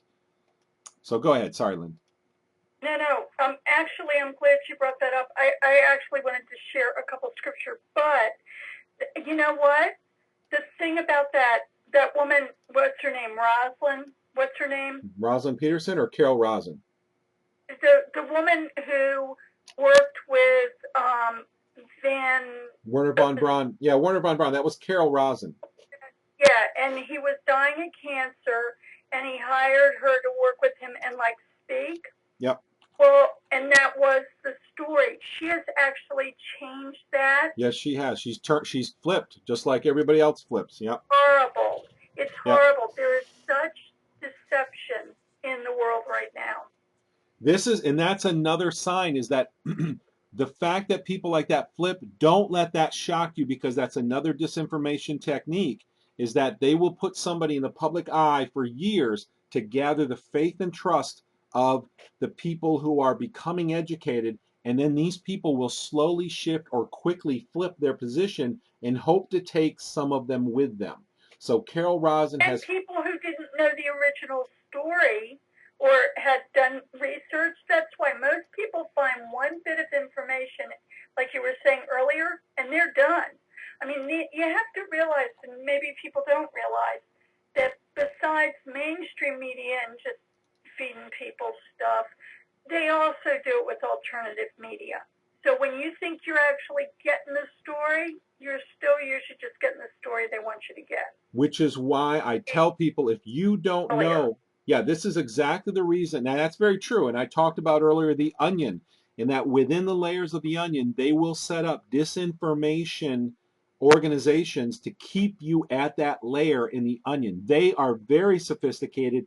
They know how the human mind works better than you do.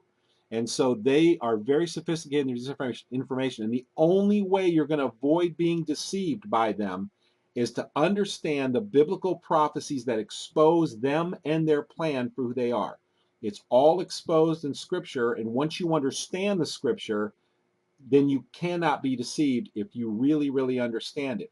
And that is why the Bible, who is one of the groups today that are considered terrorists, that are on the like patriots are considered potential terrorists, and people who like guns, and who else? Christians. Why are Christians considered terrorists, for potential terrorists, on the terror watch, on the terror list of potential terrorists that is being distributed? Because they hate people who believe the Bible, because the Bible is the only book that calls them out for who they are.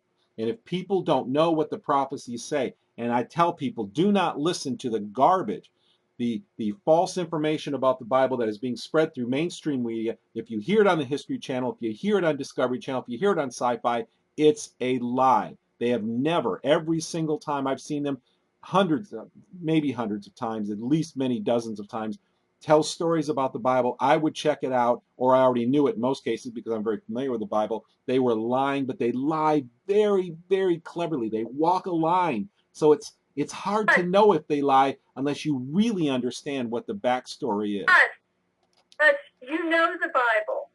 The piece of that is, if you look at the timeline, the chronology of the Illuminati and all of these people, which really ramped up in the late 1800s, right? And into the early 1900s. If you look at the changes to the Bible in the newer version, starting with Revised Standard Version, was starting with that, and the changes that were made. Most people who are reading the Bible today are actually reading, what's that thing, the New Living Translation or the New International Version. And then there's like a new International Version that's actually been tweaked to high heaven. Well, I don't think it's quite heaven. And they're using study Bibles that have all these references that just, they demean the word. Like you're... Yes. Actually, I heard somebody a long time ago, and I actually didn't believe it. Just get like a King James Bible and read it without anything. Just read the word. And I think that's it. And the great thing about prophecy, and like when you read the prophetic books like Revelation and Ezekiel and Daniel, and it makes the rest of the Bible come alive, because we are in the latter days now. And in the word it said that some of those revelations didn't make sense. I mean, could you imagine seeing today? Talking about, cruise missile, talking about the technology today, and people... But it also makes more sense to us, because God's Holy Spirit, when we pray and ask God to reveal His word to us when we read it, He does reveal it to us. But the thing I want to say is that we also need to be very careful, because in the church today, in the Christian church, there is so much heebie-jeebie stuff. I actually ran across a good YouTube video, and I ran across part 2 of part 1 and 2, and listened to that first. It's called "Wide is the Gate," and there's a part 1 and a part 2, and one's like 10 minutes, and the other's 16 minutes. Because there's so many, like if you look at the TV evangelists, I mean, they're so off. I mean, they're just, it's terrible. Yes. It's terrible. And that's what most people are listening to. And it's actually a cheap gospel. And the gospel's not cheap. You know, yeah, the two, it yeah. wasn't cheap. He came to die for us. He made the ultimate sacrifice for us. And the other thing, though, I wanted to share about the Antichrist, and just a couple scripture, if it would be okay, because it's the one about up in I think it's, wait a minute, 1 John, when he talks about the Antichrist and who the Antichrist is, and it's 1 John chapter, oh no, I lost it. I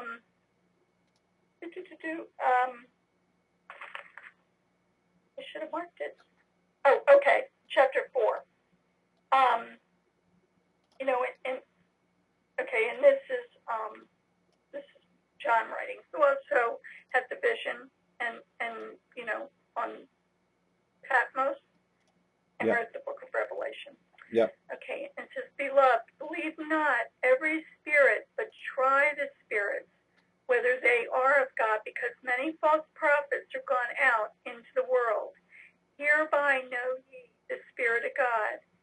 Every spirit that confesseth that Jesus Christ is come in the flesh is of God, and every spirit that confesseth not that Jesus Christ is come in the flesh is not of God. And this is that spirit of Antichrist, whereof ye have heard that it should come, and even now already is in the world.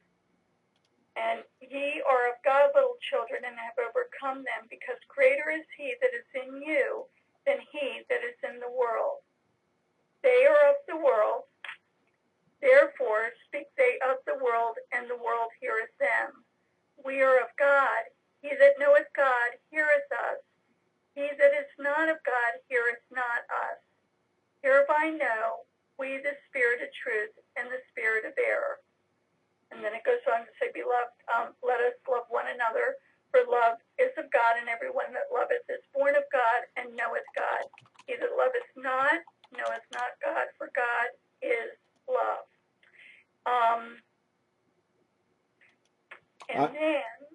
I want to comment real quick. I want to say how glad I am you brought that up, because I actually intended on covering that very concept tonight, and I forgot. And it's that's the first major point you brought right out of the Bible, which is really cool. But again, we shouldn't be surprised, because it's the way things often work.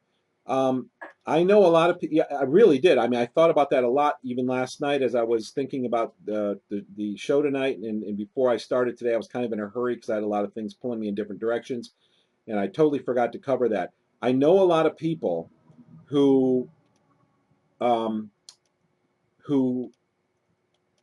what's the word I'm looking for? They communicate with spirits in one way or the other. They do automatic writing, they do channeling, or they seek advice in one way or another, or guidance, and they don't really know who they're seeking advice from. And the thing that people, that's exactly the point that we need to make, is that the warning that we get from the prophecy, from the scriptural prophecies, is that even Lucifer, even Satan himself, appears as an angel of light.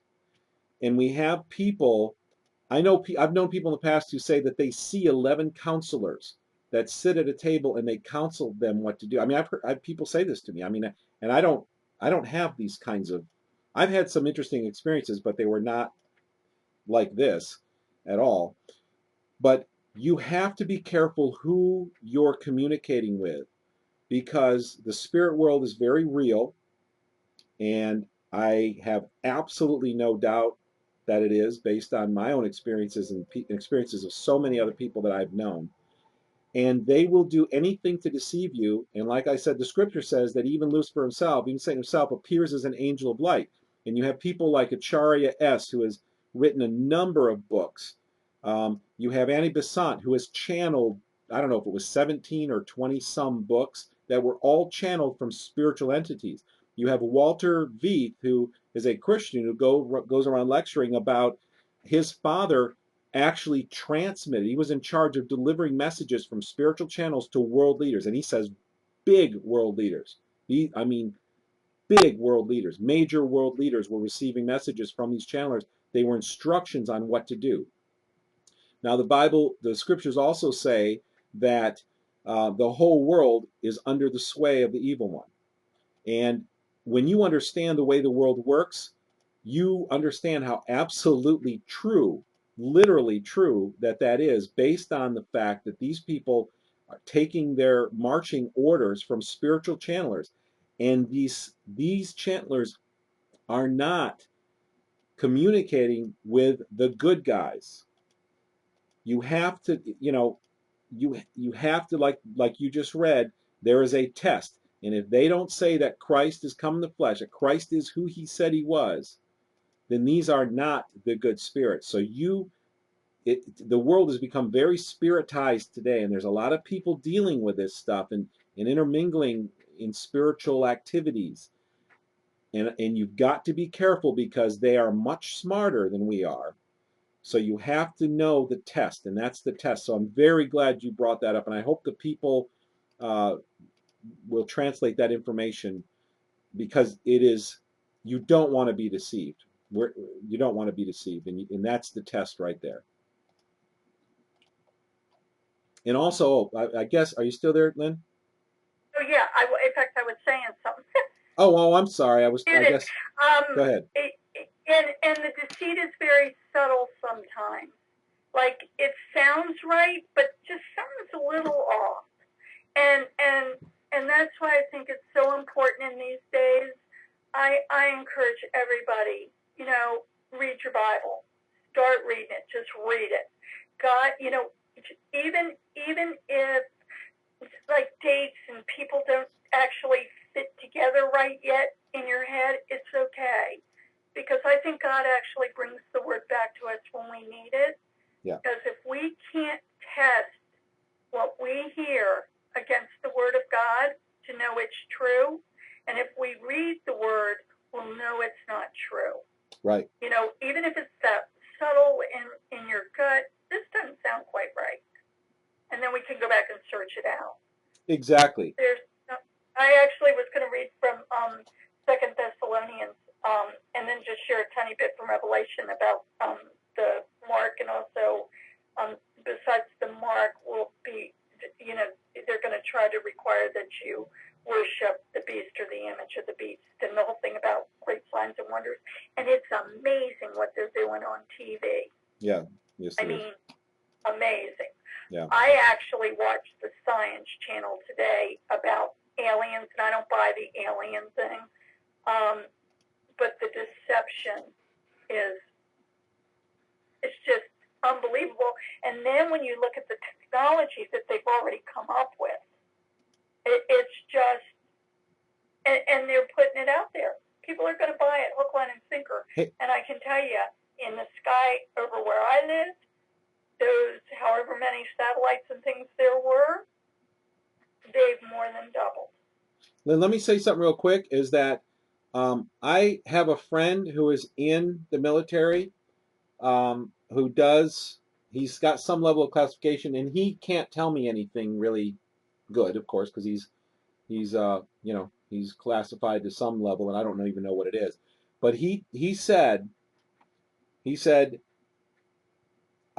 tell you how advanced the military technology is, he says, imagine the sci-fi show that has the most advanced technology that you've ever seen on television. We're way past that.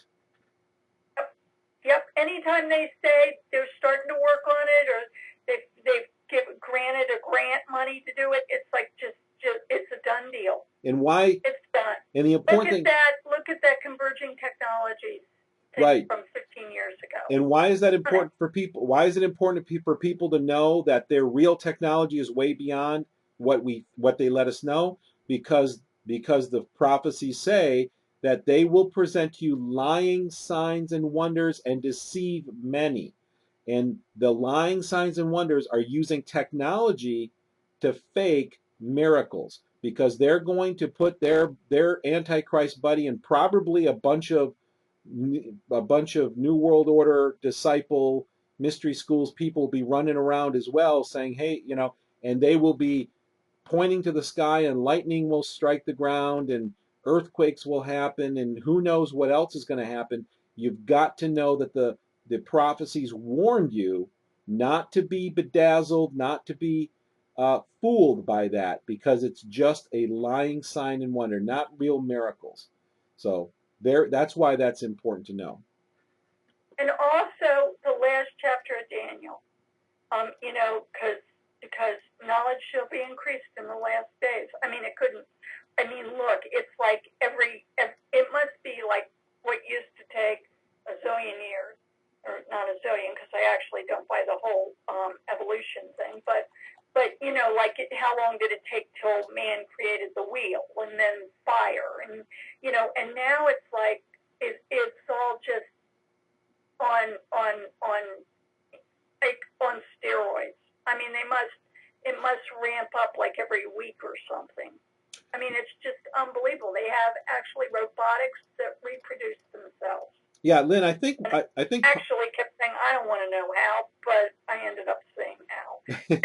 That's unbelievable. I think part of what they're doing is that a lot of this technology, and this is how it's being released to the public, is they're letting some of it out that they've already had, and they're doing it as an accelerated rate. And part of the reason they're doing this, I believe, is because because they believe that their salvation is going to come through technology. This is why even Tesla said he had a dark figure that would visit him, that would give him knowledge. And people say, oh, Tesla was so brilliant. Tesla is doing the same thing that rock stars and people have been doing through the ages. He had, and nothing against him, I don't doubt that he was a brilliant guy and he did a lot of good, but he was doing it with a spirit present. This is not me saying this, people. This is not me saying this. This is right from his own literature. The same thing with people like Plato.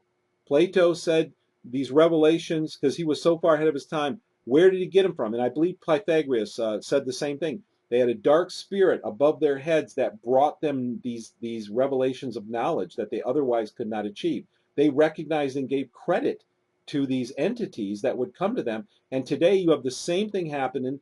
And in politics, you don't hear about it because it would freak people out too much. But rock musicians talk about it. The members of AC/DC, Bob Dylan, talk about AC/DC talks about the dark figure in the room that writes the songs. You've got rappers who talk about the Rain Man, Eminem, and several other rappers who talk about and even sing about the Rain Man. What is the Rain Man?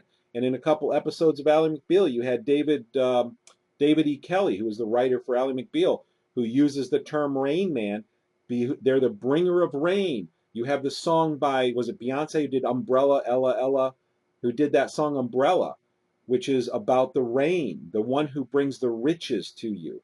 These are songs about the entities that bring them the fame and fortune. Of course, they pledge their lives to these entities. They don't tell you the dark side of it all, but they do give you the light side to draw you in, which is part of the whole idea. So again, being really careful about spirits. And one thing I want to say before I forget too, as I type this in a message so I won't forget, you talked earlier about Bible translations, Lynn. What I do, so people have an answer without, I want to people to answer. The NASB, the ASB, the American Standard Version, New American Standard Version, the NIV, the New International Version. These are all corrupted versions. There were people sitting in the translation groups for these Bibles that were, we believe, mystery schools. In fact, we have an admission from basically an admission from one of them to Gail Ripplinger. What I suggest people do is two things. First of all, what I use is what's called the Companion Bible, which is the old King James translation, and then Bullinger, which was one of the finest Bible scholars in history, puts notes in the margins to show you wherever there was a little translation errors. Usually translation errors are very small, pronoun or something is a little off. And sometimes it's a little more substantial, but it really clarifies things. And that's what I use the companion Bible. The other thing I would tell people to do is go to Orbis Vitae. If you want to learn about the bad Bible translations, go into the Bible forum and look through the list of our most popular videos and articles at the top, and you'll see a video called Rewriting the Bible, the Luciferian Conquest of Global Media. This is a lecture by Gail Ripplinger, who exposes one of the translators on one of the, as being someone who was subversive, and shows you how the translations have been altered. The newer translations have been altered systematically, and also shows you how these people, the mystery schools people, are implementing the plans that they talked about 100 years ago. Excellent. One of the best lectures I've seen. Gail Ripplinger. Check it out on orbisvitae.com. Rewriting the Bible. Okay, all right. Okay, thank you, Russ. Actually, you know what I was thinking, because I had looked at Daniel, and one of the very last verses, when Daniel says to Michael, he doesn't understand this, and when shall be the end of these things, and he said, "Go thy way, Daniel, for the words are closed up and sealed till the time of the end. Many shall be purified and made white and tried, but the wickedly shall do wickedly, and none of the wicked shall understand, but the wise shall understand." And I think, and I do think that's true. And I was going to share from 2 Thessalonians, because it talks about, that deception and the end. And it's 2 Thessalonians chapter 2. And I try not to read things out of context. So I'll just read that chapter, and then I just want to share a few verses in a chapter from Revelation. Chapter 2, and this is 2 Thessalonians chapter 2. "Now we beseech you, brethren, by the coming of our Lord Jesus Christ, and by our gathering together unto him, that ye be not soon shaken in mind, or be troubled, neither by spirit, nor by word, nor by letter as from us, as that the day of Christ is at hand.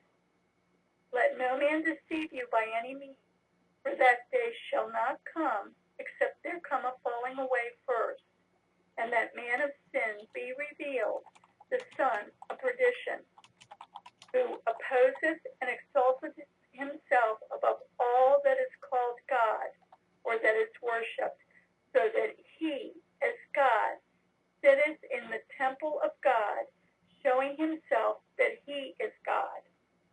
Remember ye not that when I was yet with you I told you these things, and now ye know what withholdeth, that he might be revealed in his time.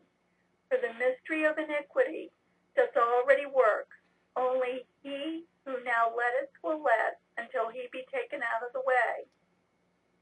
And then shall that wicked be revealed, whom the Lord shall consume with the spirit of his mouth, and shall destroy with the brightness of his coming, even him whose coming is after the working of Satan with all power and signs and lying wonders, and with all deceivableness of unrighteousness in them that perish, because they receive not the love of the truth, that they might be saved. And for this cause God shall send them strong delusion, that they should believe a lie, that they all might be damned who believed not the truth, but had pleasure in unrighteousness.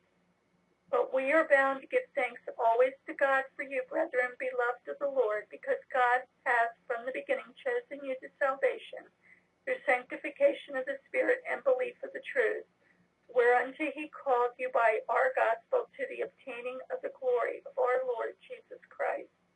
Therefore, brethren, stand fast and hold the traditions which ye have been taught, whether by word or our epistle. Now our Lord Jesus Christ himself and God, even our Father, which hath loved us and hath given us everlasting consolation and good hope through grace, comfort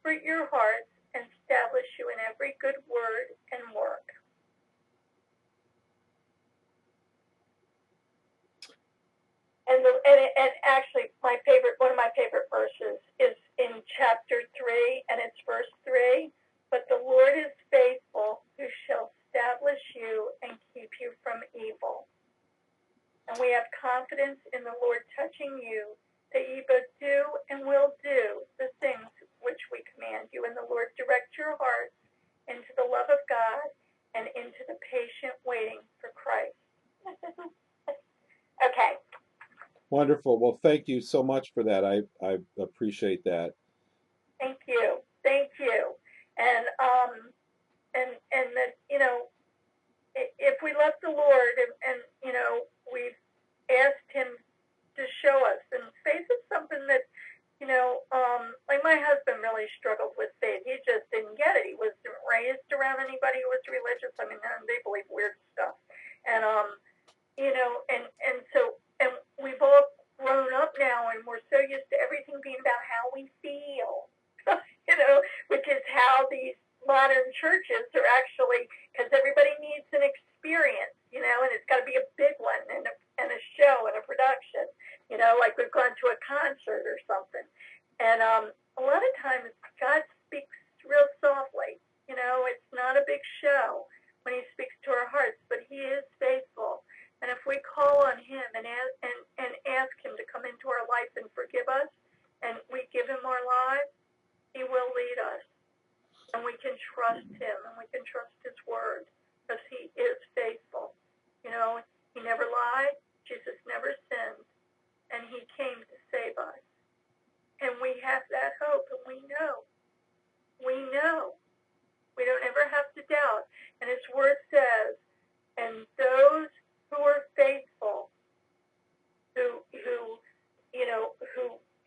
stick with him till the end, we will be with him. And these are going to be tough times. I mean, if we don't have him, like God, when he passed by Moses, he put him in the cleft of the rock, and the Lord will put us in the cleft of the rock. And it even talks in Revelation, for those who don't believe they're going to have some pre-trib rapture thing, which the word, I don't see where it says that. And, but what he says, like even when it comes to the plagues and the vials, what he says is, because by then he has given his people his mark, who haven't taken the mark of the beast or worshiped the beast or the image of the beast, and we're given his mark, and those plagues don't touch us. They're only poured out on those who have taken the mark of the beast. I mean, it's probably a pretty sight to watch, and it's probably pretty terrifying. But we can know that we are his. So, and I just want to share, because you did say, about these great signs and wonders, and I mean, they're setting that thing up good. And it says in Revelation chapter 13, and all that dwell, where should I start? And there was, I'll start with verse 4. And they worshiped the dragon, which gave power. I'll just start at the beginning, because it makes more sense. And I stood upon the sand of the sea, and saw a beast rise up out of the sea, having 7 heads and 10 horns, and upon his horns 10 crowns, and upon his heads the name of blasphemy. Oh, and I don't know if you saw it, but the huge global prayer thing on Saturday, biggest prayer thing ever on the earth that the Catholic Church has done. And the Pope called that. There were tens of thousands of people in Vatican City, and there were prayer groups all over the world praying about Syria. And I mean, if you look at the singing room, they got that monstrous and the host and the thing and it looks like the sun. I mean, I was raised Catholic, so don't take it wrong, anybody. Okay, and the beast which I saw was like unto a leopard, and his feet were as the feet of a bear, and his mouth as the mouth of a dragon. And the dragon gave him his power and his seat and great authority. And I saw one of his heads, as it were, wounded to death, and his deadly wound was healed. And all the world wondered after the beast. And they worshipped the dragon, which gave power unto the beast. And they worshipped the beast, saying, Who is like unto the beast? Who is able to make war with him? And there was given unto him a mouth speaking great things and blasphemies. And power was given unto him to continue 42 months. And he opened his mouth in blasphemy against God, to blaspheme his name and his tabernacle and them that dwell in heaven. And it was given unto him to make war with the saints and to overcome them. And power was given him over all kindreds and tongues and nations. And all that dwell upon the earth shall worship him, whose names are not written in the book of life of the Lamb, slain from the foundation of the world. If any man have an ear, let him hear. He that leadeth into captivity shall go into captivity. He that killeth with the sword shall be killed with the sword. Here is the patience of the faith of the saints. And I beheld another beast coming up out of the earth, and he had 2 horns like a lamb, and he spake as a dragon, and he exercises all the power of the first beast before him, and causeth the earth and them that dwell therein to worship the first beast, whose deadly wound was healed. And he does great wonders, so that he maketh fire come down from heaven on the earth in the sight of men, and deceiveth them that dwell on the earth by the means of those miracles which he had power to do in the sight of the beast, saying to them that dwell on the earth, that they should make an image to the beast, which had the wound by a sword, and did live. And he had power to give life unto the image of the beast, that the image of the beast should both speak and cause that as many as would not worship the image of the beast should be killed. And he causeth all, both small and great, rich and poor, free and bound, to receive a mark in their right hand or in their foreheads, and that no man might buy or sell, save he that had the mark, or the name of the beast, or the number of his name. Here is wisdom. Let him that hath understanding count the number of the beast, for it is the number of a man, and his number is 666. And I looked, and lo, the Lamb stood on the Mount Zion, and with him 144,000, having his Father's name written in their foreheads.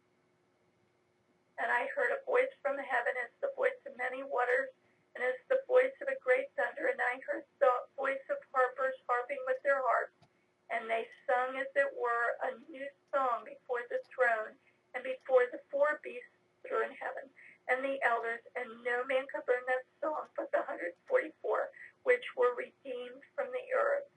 These are they which were not defiled with women, for they are virgins, and they follow the Lamb wherever he goeth. These were redeemed from among men, being the first fruits unto God and to the Lamb. And in their mouth was found no guile, for they are without fault before the throne of God. Now you're reading Revelation. That is what the book of Revelation, and I actually could never read it until I started reading the King James. Yeah. I couldn't read it. Yeah. It just made no sense. So. Well, I love the idea. If you're gonna, well, I hope people will read this stuff, because it's, I'm just giving my personal testimony that I firsthand have seen this stuff come true. There are so many things. I mean, I could give another speech right now about this stuff, but I'm not going to. But it's happening right now. It's happening right now. Now is the time to learn. There's not a lot of time left. I don't know the exact timetable, but everything is set up and ready to go. So. Yep, it's happening. We get to see prophecy in motion. If there is anybody on the call, though, who hasn't read the Bible, and if there's anybody who can't afford it, give me a call. If you haven't read the Bible, I would suggest you just start with the Gospel of John, Matthew, Mark, Luke, John. Just start with the Gospel of John and then read through, and then read Acts and read through the rest of the Bible from there, and you'll be amazed. You'll be amazed. Yeah. My ex-mother-in-law, my first husband, the only good thing about that marriage, was his mom, and she actually was the person who gave me a Bible. And it was actually one I would never give a translation to, but I just devoured it. It was just the New Testament, and I started reading it, and I couldn't put it down. Yeah. Well, I'll tell you, we got somebody else who's waiting to talk, so I probably better... I'm going to mute. Thank you. God bless you. Thank you so much. I appreciate all that. And I would just add to what Lynn said. In my personal experience, I mean, you heard her. That's Revelation chapter 13, and she read the beginning part of chapter 14. Revelation 13 is that what talks about 666. Nobody will buy or sell unless they have the mark, and the mark, it's either the mark or the name of the beast or the number of his name. And the mark, I talked about this before. For those who haven't heard about it, the mark is characterized as having 666 in it. And if you look at a UPC symbol, it has synchronization bands on either side in the middle, which is the digit 6. And I explained in great detail, I believe on the last show we did, how those synchronization bands work, why they're there, so you can hold the UPC symbol at different angles. But they are there, and they are the number 6, and that is a very important sign that we need to look at. But based on what she read in Revelation 13, it helps you from being deceived, because that tells you specifically some events that are going to take place. So if you understand what's happening in Revelation 13, you won't be deceived like many people will when those events happen. It's right there in black and white for those who care. If you don't care, I don't know what to say. But if you do care, and you should, check it out, learn it, because it applies to this time that we're right up upon right now. Again, I don't know the timetables, but we're right on the brink of it. One last thing I want to say before I bring on the next caller is I've been a believer in this for a long time. I've read the Bible probably about 15 times. I stopped counting at 12, cover to cover, because every time I read it, there's stuff. It teaches you about yourself. It teaches you about the world. It makes everything begin to make sense. And I will just say this, is that, being a believer, accepting Christ for who he said he was, and living this life, I have personally experienced that. I've tested God for years. I mean, I would turn away from him and say, la-di-da, I'm going to do it my way, and everything goes downhill. And as soon as I turn around, I did this over and over, everything started falling in place. It just got better. And then I would test him again, turn away, say nope, and then I would go back, and I did this for years. And it was completely consistent. It doesn't mean that when you believe Christ that everything's always rosy and peachy, but in my life, it makes all the difference in the world between a good day and a bad day. And it's been incredibly persistent. And when you test him, and he says, test me, if you want to test him, test him. And I did for a long time, because I'm a very logical kind of person. And I just was like, really? Did I just see what I saw? Did I just experience? And I went and I did this literally for years. And I finally, again, had to just surrender myself and say, this stuff is real. I mean, this is real. And there's a spiritual element going on here that I can't see, but it's real. It happens. It works. And God hears prayer, and everything changes. And, I've been there. I've seen it happen. And it's all the difference in the world. So this is the one thing that's more important than geoengineering, which is why we're covering this. So I hope this is helpful to people. Translations against, again, the Companion Bible. It has notation from Bullinger, which corrects the translation errors that do occur here and there. And it has some application notes in the end, which are really useful. Bullinger was an incredible Bible scholar. So I use the Companion Bible, which is the Old King James, with notations and application notes, which is, in my opinion, the best way to go. Welcome, caller. You're on the line. Hi, this is Paula. Hi, Paula. How are you? I'm good, Russ. How are you? I'm doing pretty good. I just have a comment Sure. and then a kind of a quick question. I thought that this comment might sort of help people that are just sort of waking up to all the information, because I'm a bit new to putting the whole puzzle together, and which sort of came from also just from being a part of the whole global watch. And once I started really seeing all the chemical trails at the ocean in my neighborhood, then all of a sudden the dots started kind of connecting. And I think that another part of it too is that I think our conscious level is quickening, and once you start diving into the information, if you're open to the information, I just think the dots will just kind of come together. Sometimes I do find it overwhelming, and so I kind of take a step away from it, and then I kind of can go back into it. And then, of course, I'll be driving down the street, and I'll look up in the sky, and I'll see something again, and then I'll start reading about something else. And so anyway, I just wanted to say that I think it's almost like a stacking effect. So it's like one thing happens, and then your mind opens up to that, and then something else, and all the way down the line.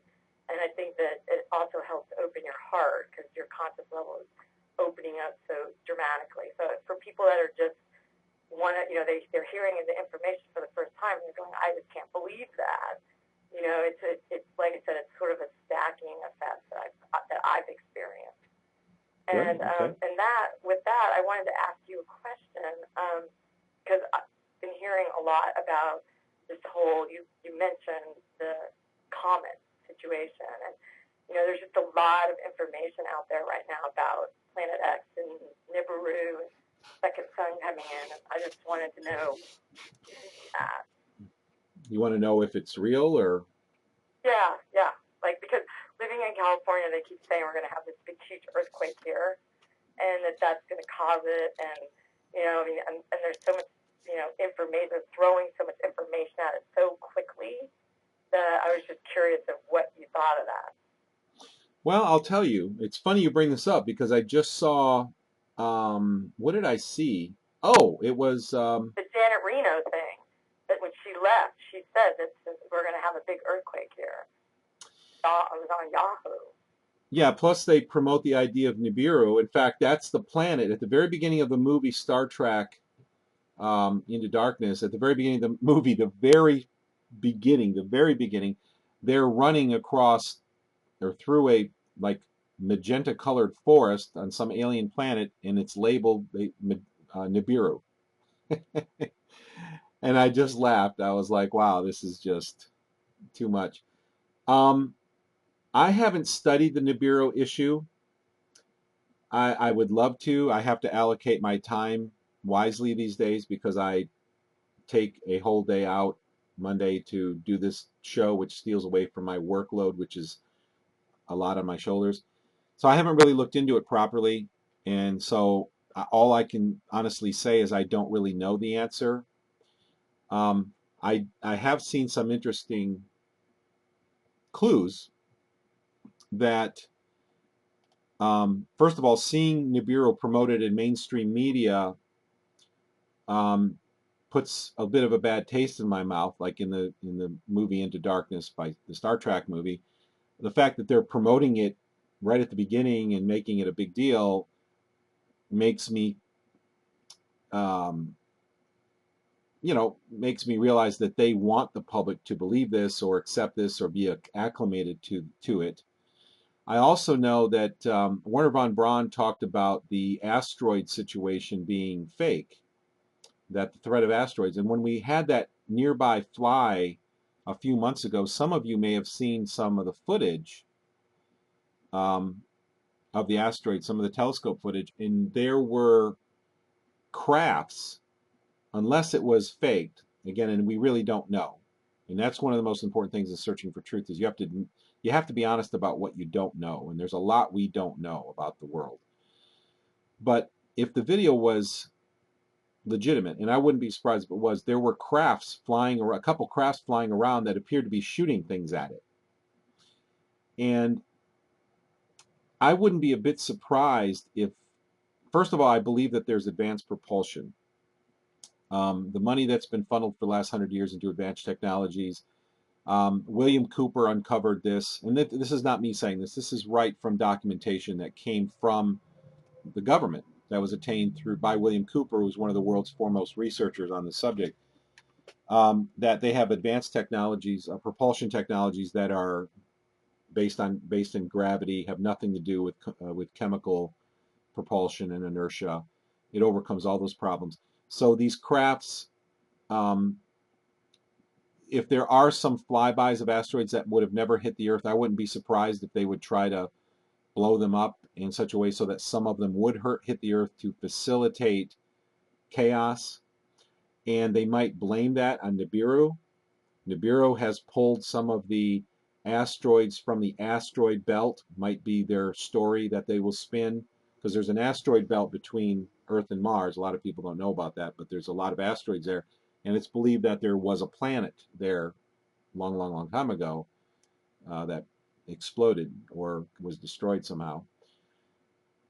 So the bottom line is I really don't know. I haven't studied enough to know. And I haven't really seen enough evidence to really pull me into it. No, well, the thing is, it's very, like I said, it's very confusing because it's, they're talking about the pole shift and the magnetic, all the lightning, and there's a lot of stuff around it, and there seems to be really good information that it is, and then you see there's, like you said, you're not really sure exactly what they're saying about it. They're saying that NASA closed down certain things and they're not answering questions about it, and they're keeping it quiet because they don't want to make people go into a panic, because if this pole shift happens, basically, everything is pretty much a moot point. They're saying that it's going to wipe out the whole planet Earth. It's really what they're saying. See, I think in the big picture, I'll be honest with you, I think that there are really no life-threatening things that would naturally happen to Earth. I think all of these catastrophes are being artificially produced. To create fear. To create, well, exactly what Reagan said, and exactly what Werner von Braun said, is the idea is to create fear and require that all the nations work together. And they want to bring all the nations together and have a central governing body for this simple reason, is that they want to be in control of everything and fix that control, establish it in such a way that it can never be overturned. They don't ever want their power subverted. So they're going to put the whole world in a pin, in such a structure that people can never rise up again. That's the end game for them. So I think, I don't really know if there's a Nibiru. I've heard Scott Stevens actually say that there is, and he has an astronomer friend. But again, until I see it myself, until I look through a telescope and I see something, I will just have to say that I don't really know what the bottom line is. But I do know that they're creating chaos and fear so that people don't know what the truth is, and so that they're going to give themselves over to the protection of this new world order. They'll be willing to give up their civil liberties. Just after 9/11, the news for months was interviewing people saying, what civil liberties would you be willing to give up for security? As if giving up your civil liberties really offer you security. What you really do is you're giving power to the global elite, who are the very ones who are oppressing us to begin with, and probably are the very ones who are producing all of these catastrophes. I am convinced right now that they are producing all of the weather catastrophes in the United States. We had horrible weather in the Midwest. How many people died? The flooding, and on and on. We have the droughts going on out west. I know the Mount Shasta area. The ozone layer is probably profoundly damaged in at least a portion of the Earth, because the UV ratings are in the 19s milliwatts per centimeter squared. Here in Maine, we're taking readings on sunny days. We're getting the 13s, which is high. Not like out west, but I think that all this weather stuff is engineered, and they certainly have the technology to do that. They had it in the 60s. They admitted that in the 70s. They had perfected it. And, we're here 30 years later. Imagine what they've done now. So.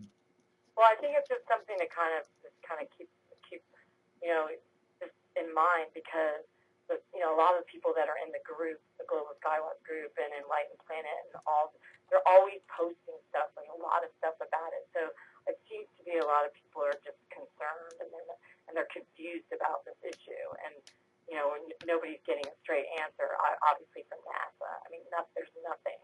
I mean, but if you, like you said, like you haven't really done the research. I've done quite a lot of it, but it is very confusing. I mean, it's definitely a fear-based situation, and when you're living on the coast, they're basically saying, both you're on one coast, I'm on the other coast. They're really pretty much saying that we have the most to worry about, because we're going to have 3-mile tidal waves and things of that nature. So Yeah. But there's a lot of people that are keeping their eye on it. Yeah, it is very sad that it is this way. And of course, they know how people's minds work. So the fact that NASA isn't saying anything could be a sign that it doesn't exist, or it could be a sign that it does exist, and we don't know. But see, it all works in their favor, because confusion works in their favor. Uncertainty creates fear, which is exactly what they want to do.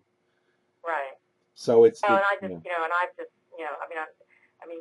living in Southern California, we do live on a fault. So I always just tell people the best thing you can really do is just be prepared. Just be prepared. Because. Yeah.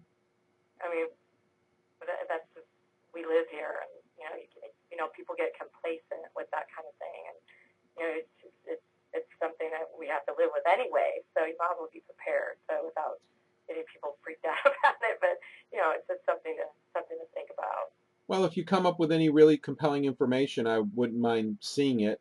Okay, great. Definitely. I know, the most common thing that happens in the Global Skywatch group, honestly, is people post pictures of lens flare, and they see a little dot that really is lens flare, and they're like, there it is, there it is.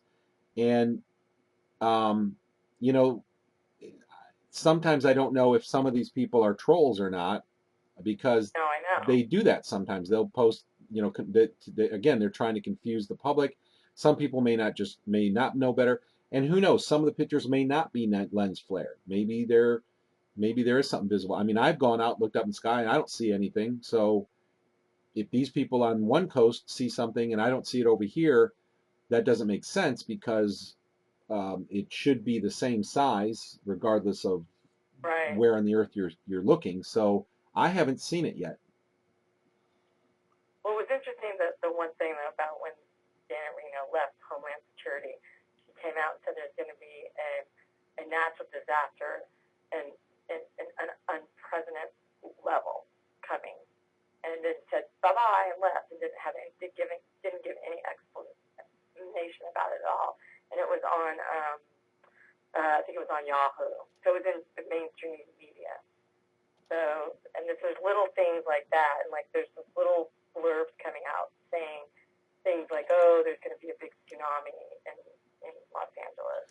They're just all of a sudden, it's this stuff that's come out in mainstream media, and then they're saying that they've been hiding it, and they don't want to tell. So it's kind of an interesting. I know a lot of people on this coast are really concerned about it, and so it's definitely something to kind of. Yeah, it is all part of the whole situation, like you said. It's all part of it. It's all part of like creating the fear. It is, and what's disconcerting too is that if they wanted, they could. I mean, they control mainstream media.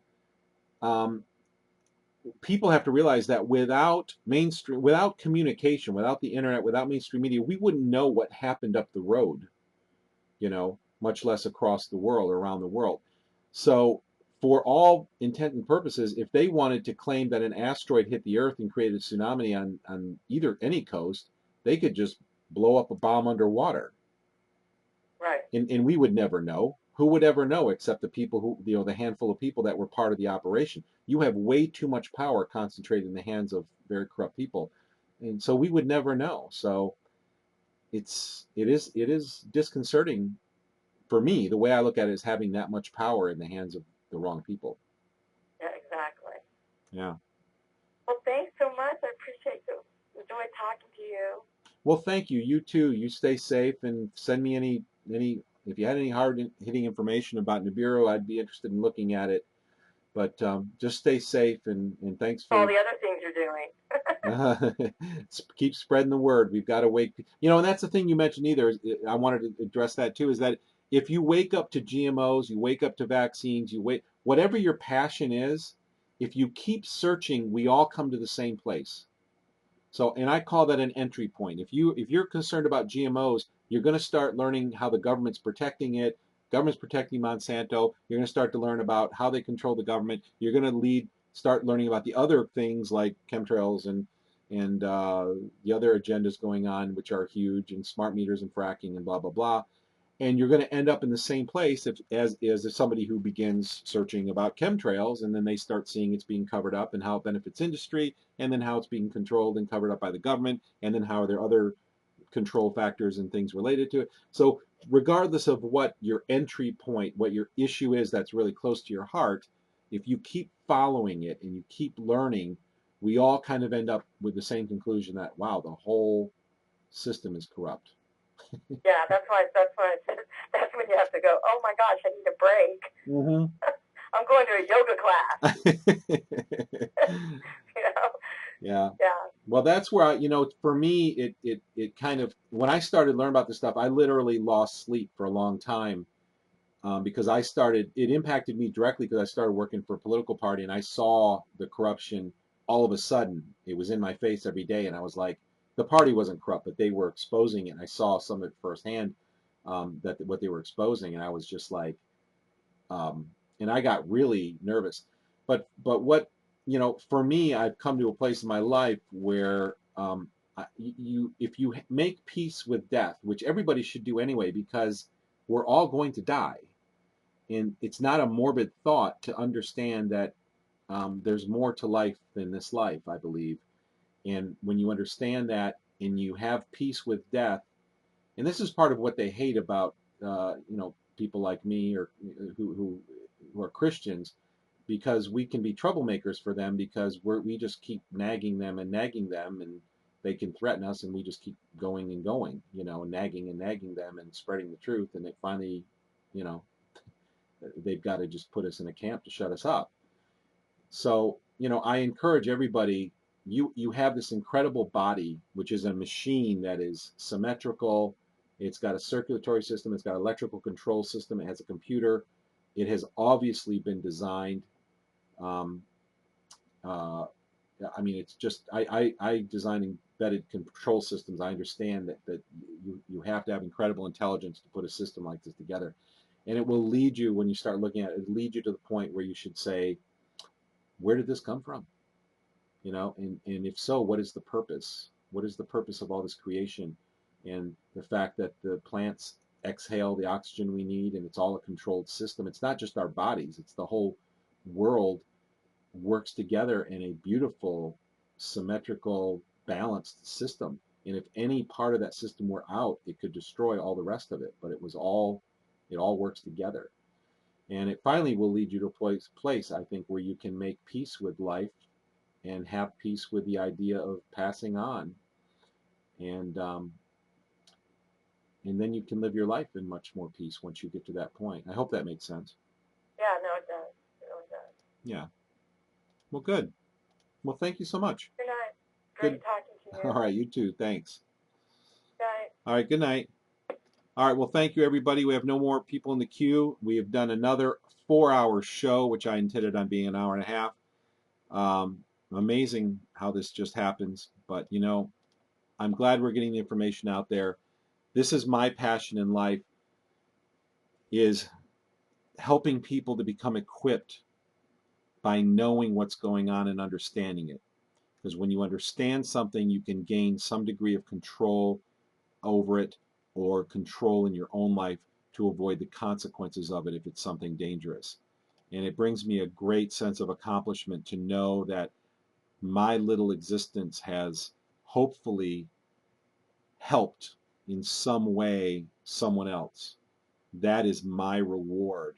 I mean, that's what makes me feel valuable, and that's very rewarding, and that's really all the reward that I need, and I'm very thankful for that. And I never knew that all of this stuff that I studied for years and years would end up being broadcast over the internet. Of course, in the beginning, there was no internet at that time when I started reading, learning about this stuff and reading and researching. So I had no clue that it would ever come to this point. I never saw myself doing this because I'm not a radio person. I'm not really a public person at all. So, but anyway, I'm talking about myself. Please take care of yourself, everyone. I really appreciate everyone spreading the news about geoengineering. They hit us with a plume about 35 minutes ago. My sinuses are burning. My throat is burning. My eyes are mildly burning. I've got a headache now that I've had for almost the last 30 minutes. I'm feeling a little nauseous. This is what happens when they hit us with a plume.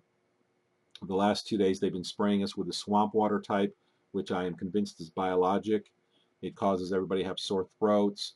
If they do it 3 days or more, people start getting flu symptoms. If they do it 5 days in a row, we have outbreaks where a significant portion of the local population is sick, and they shut down schools, and the pediatric clinics are backed up for 3 weeks. Because I can smell and taste the plumes in the air, I have learned about these things. So if you want to learn about the different types of chemtrails, the different smells they have, and the effects that they have, please check out, go to globalskywatch.com, click on the personal chemtrail stories link, and check out my story. And I have several articles I've written there that talk about the different types. And again, it's just an effort to get people educated so they can protect themselves and to convince the public that this is really happening. And because for me, there's no doubt, as for me and the large number of people that I've now met online or in person who can actually smell them and taste them as well, because there is a small but significant portion of the population who can, there is no doubt that this is happening. Besides the fact of witnessing this with my eyes, to be able to smell and taste it and to see those plumes come down, if they're released at low altitudes, then it takes roughly 30 minutes, plus or minus 10 minutes to reach the ground. And they reach full intensity in 60 to 120 seconds, and then they take a long time to dissipate. I've documented all this stuff in articles that I've written, so I hope you take the time to show this to your friends and teach others about this.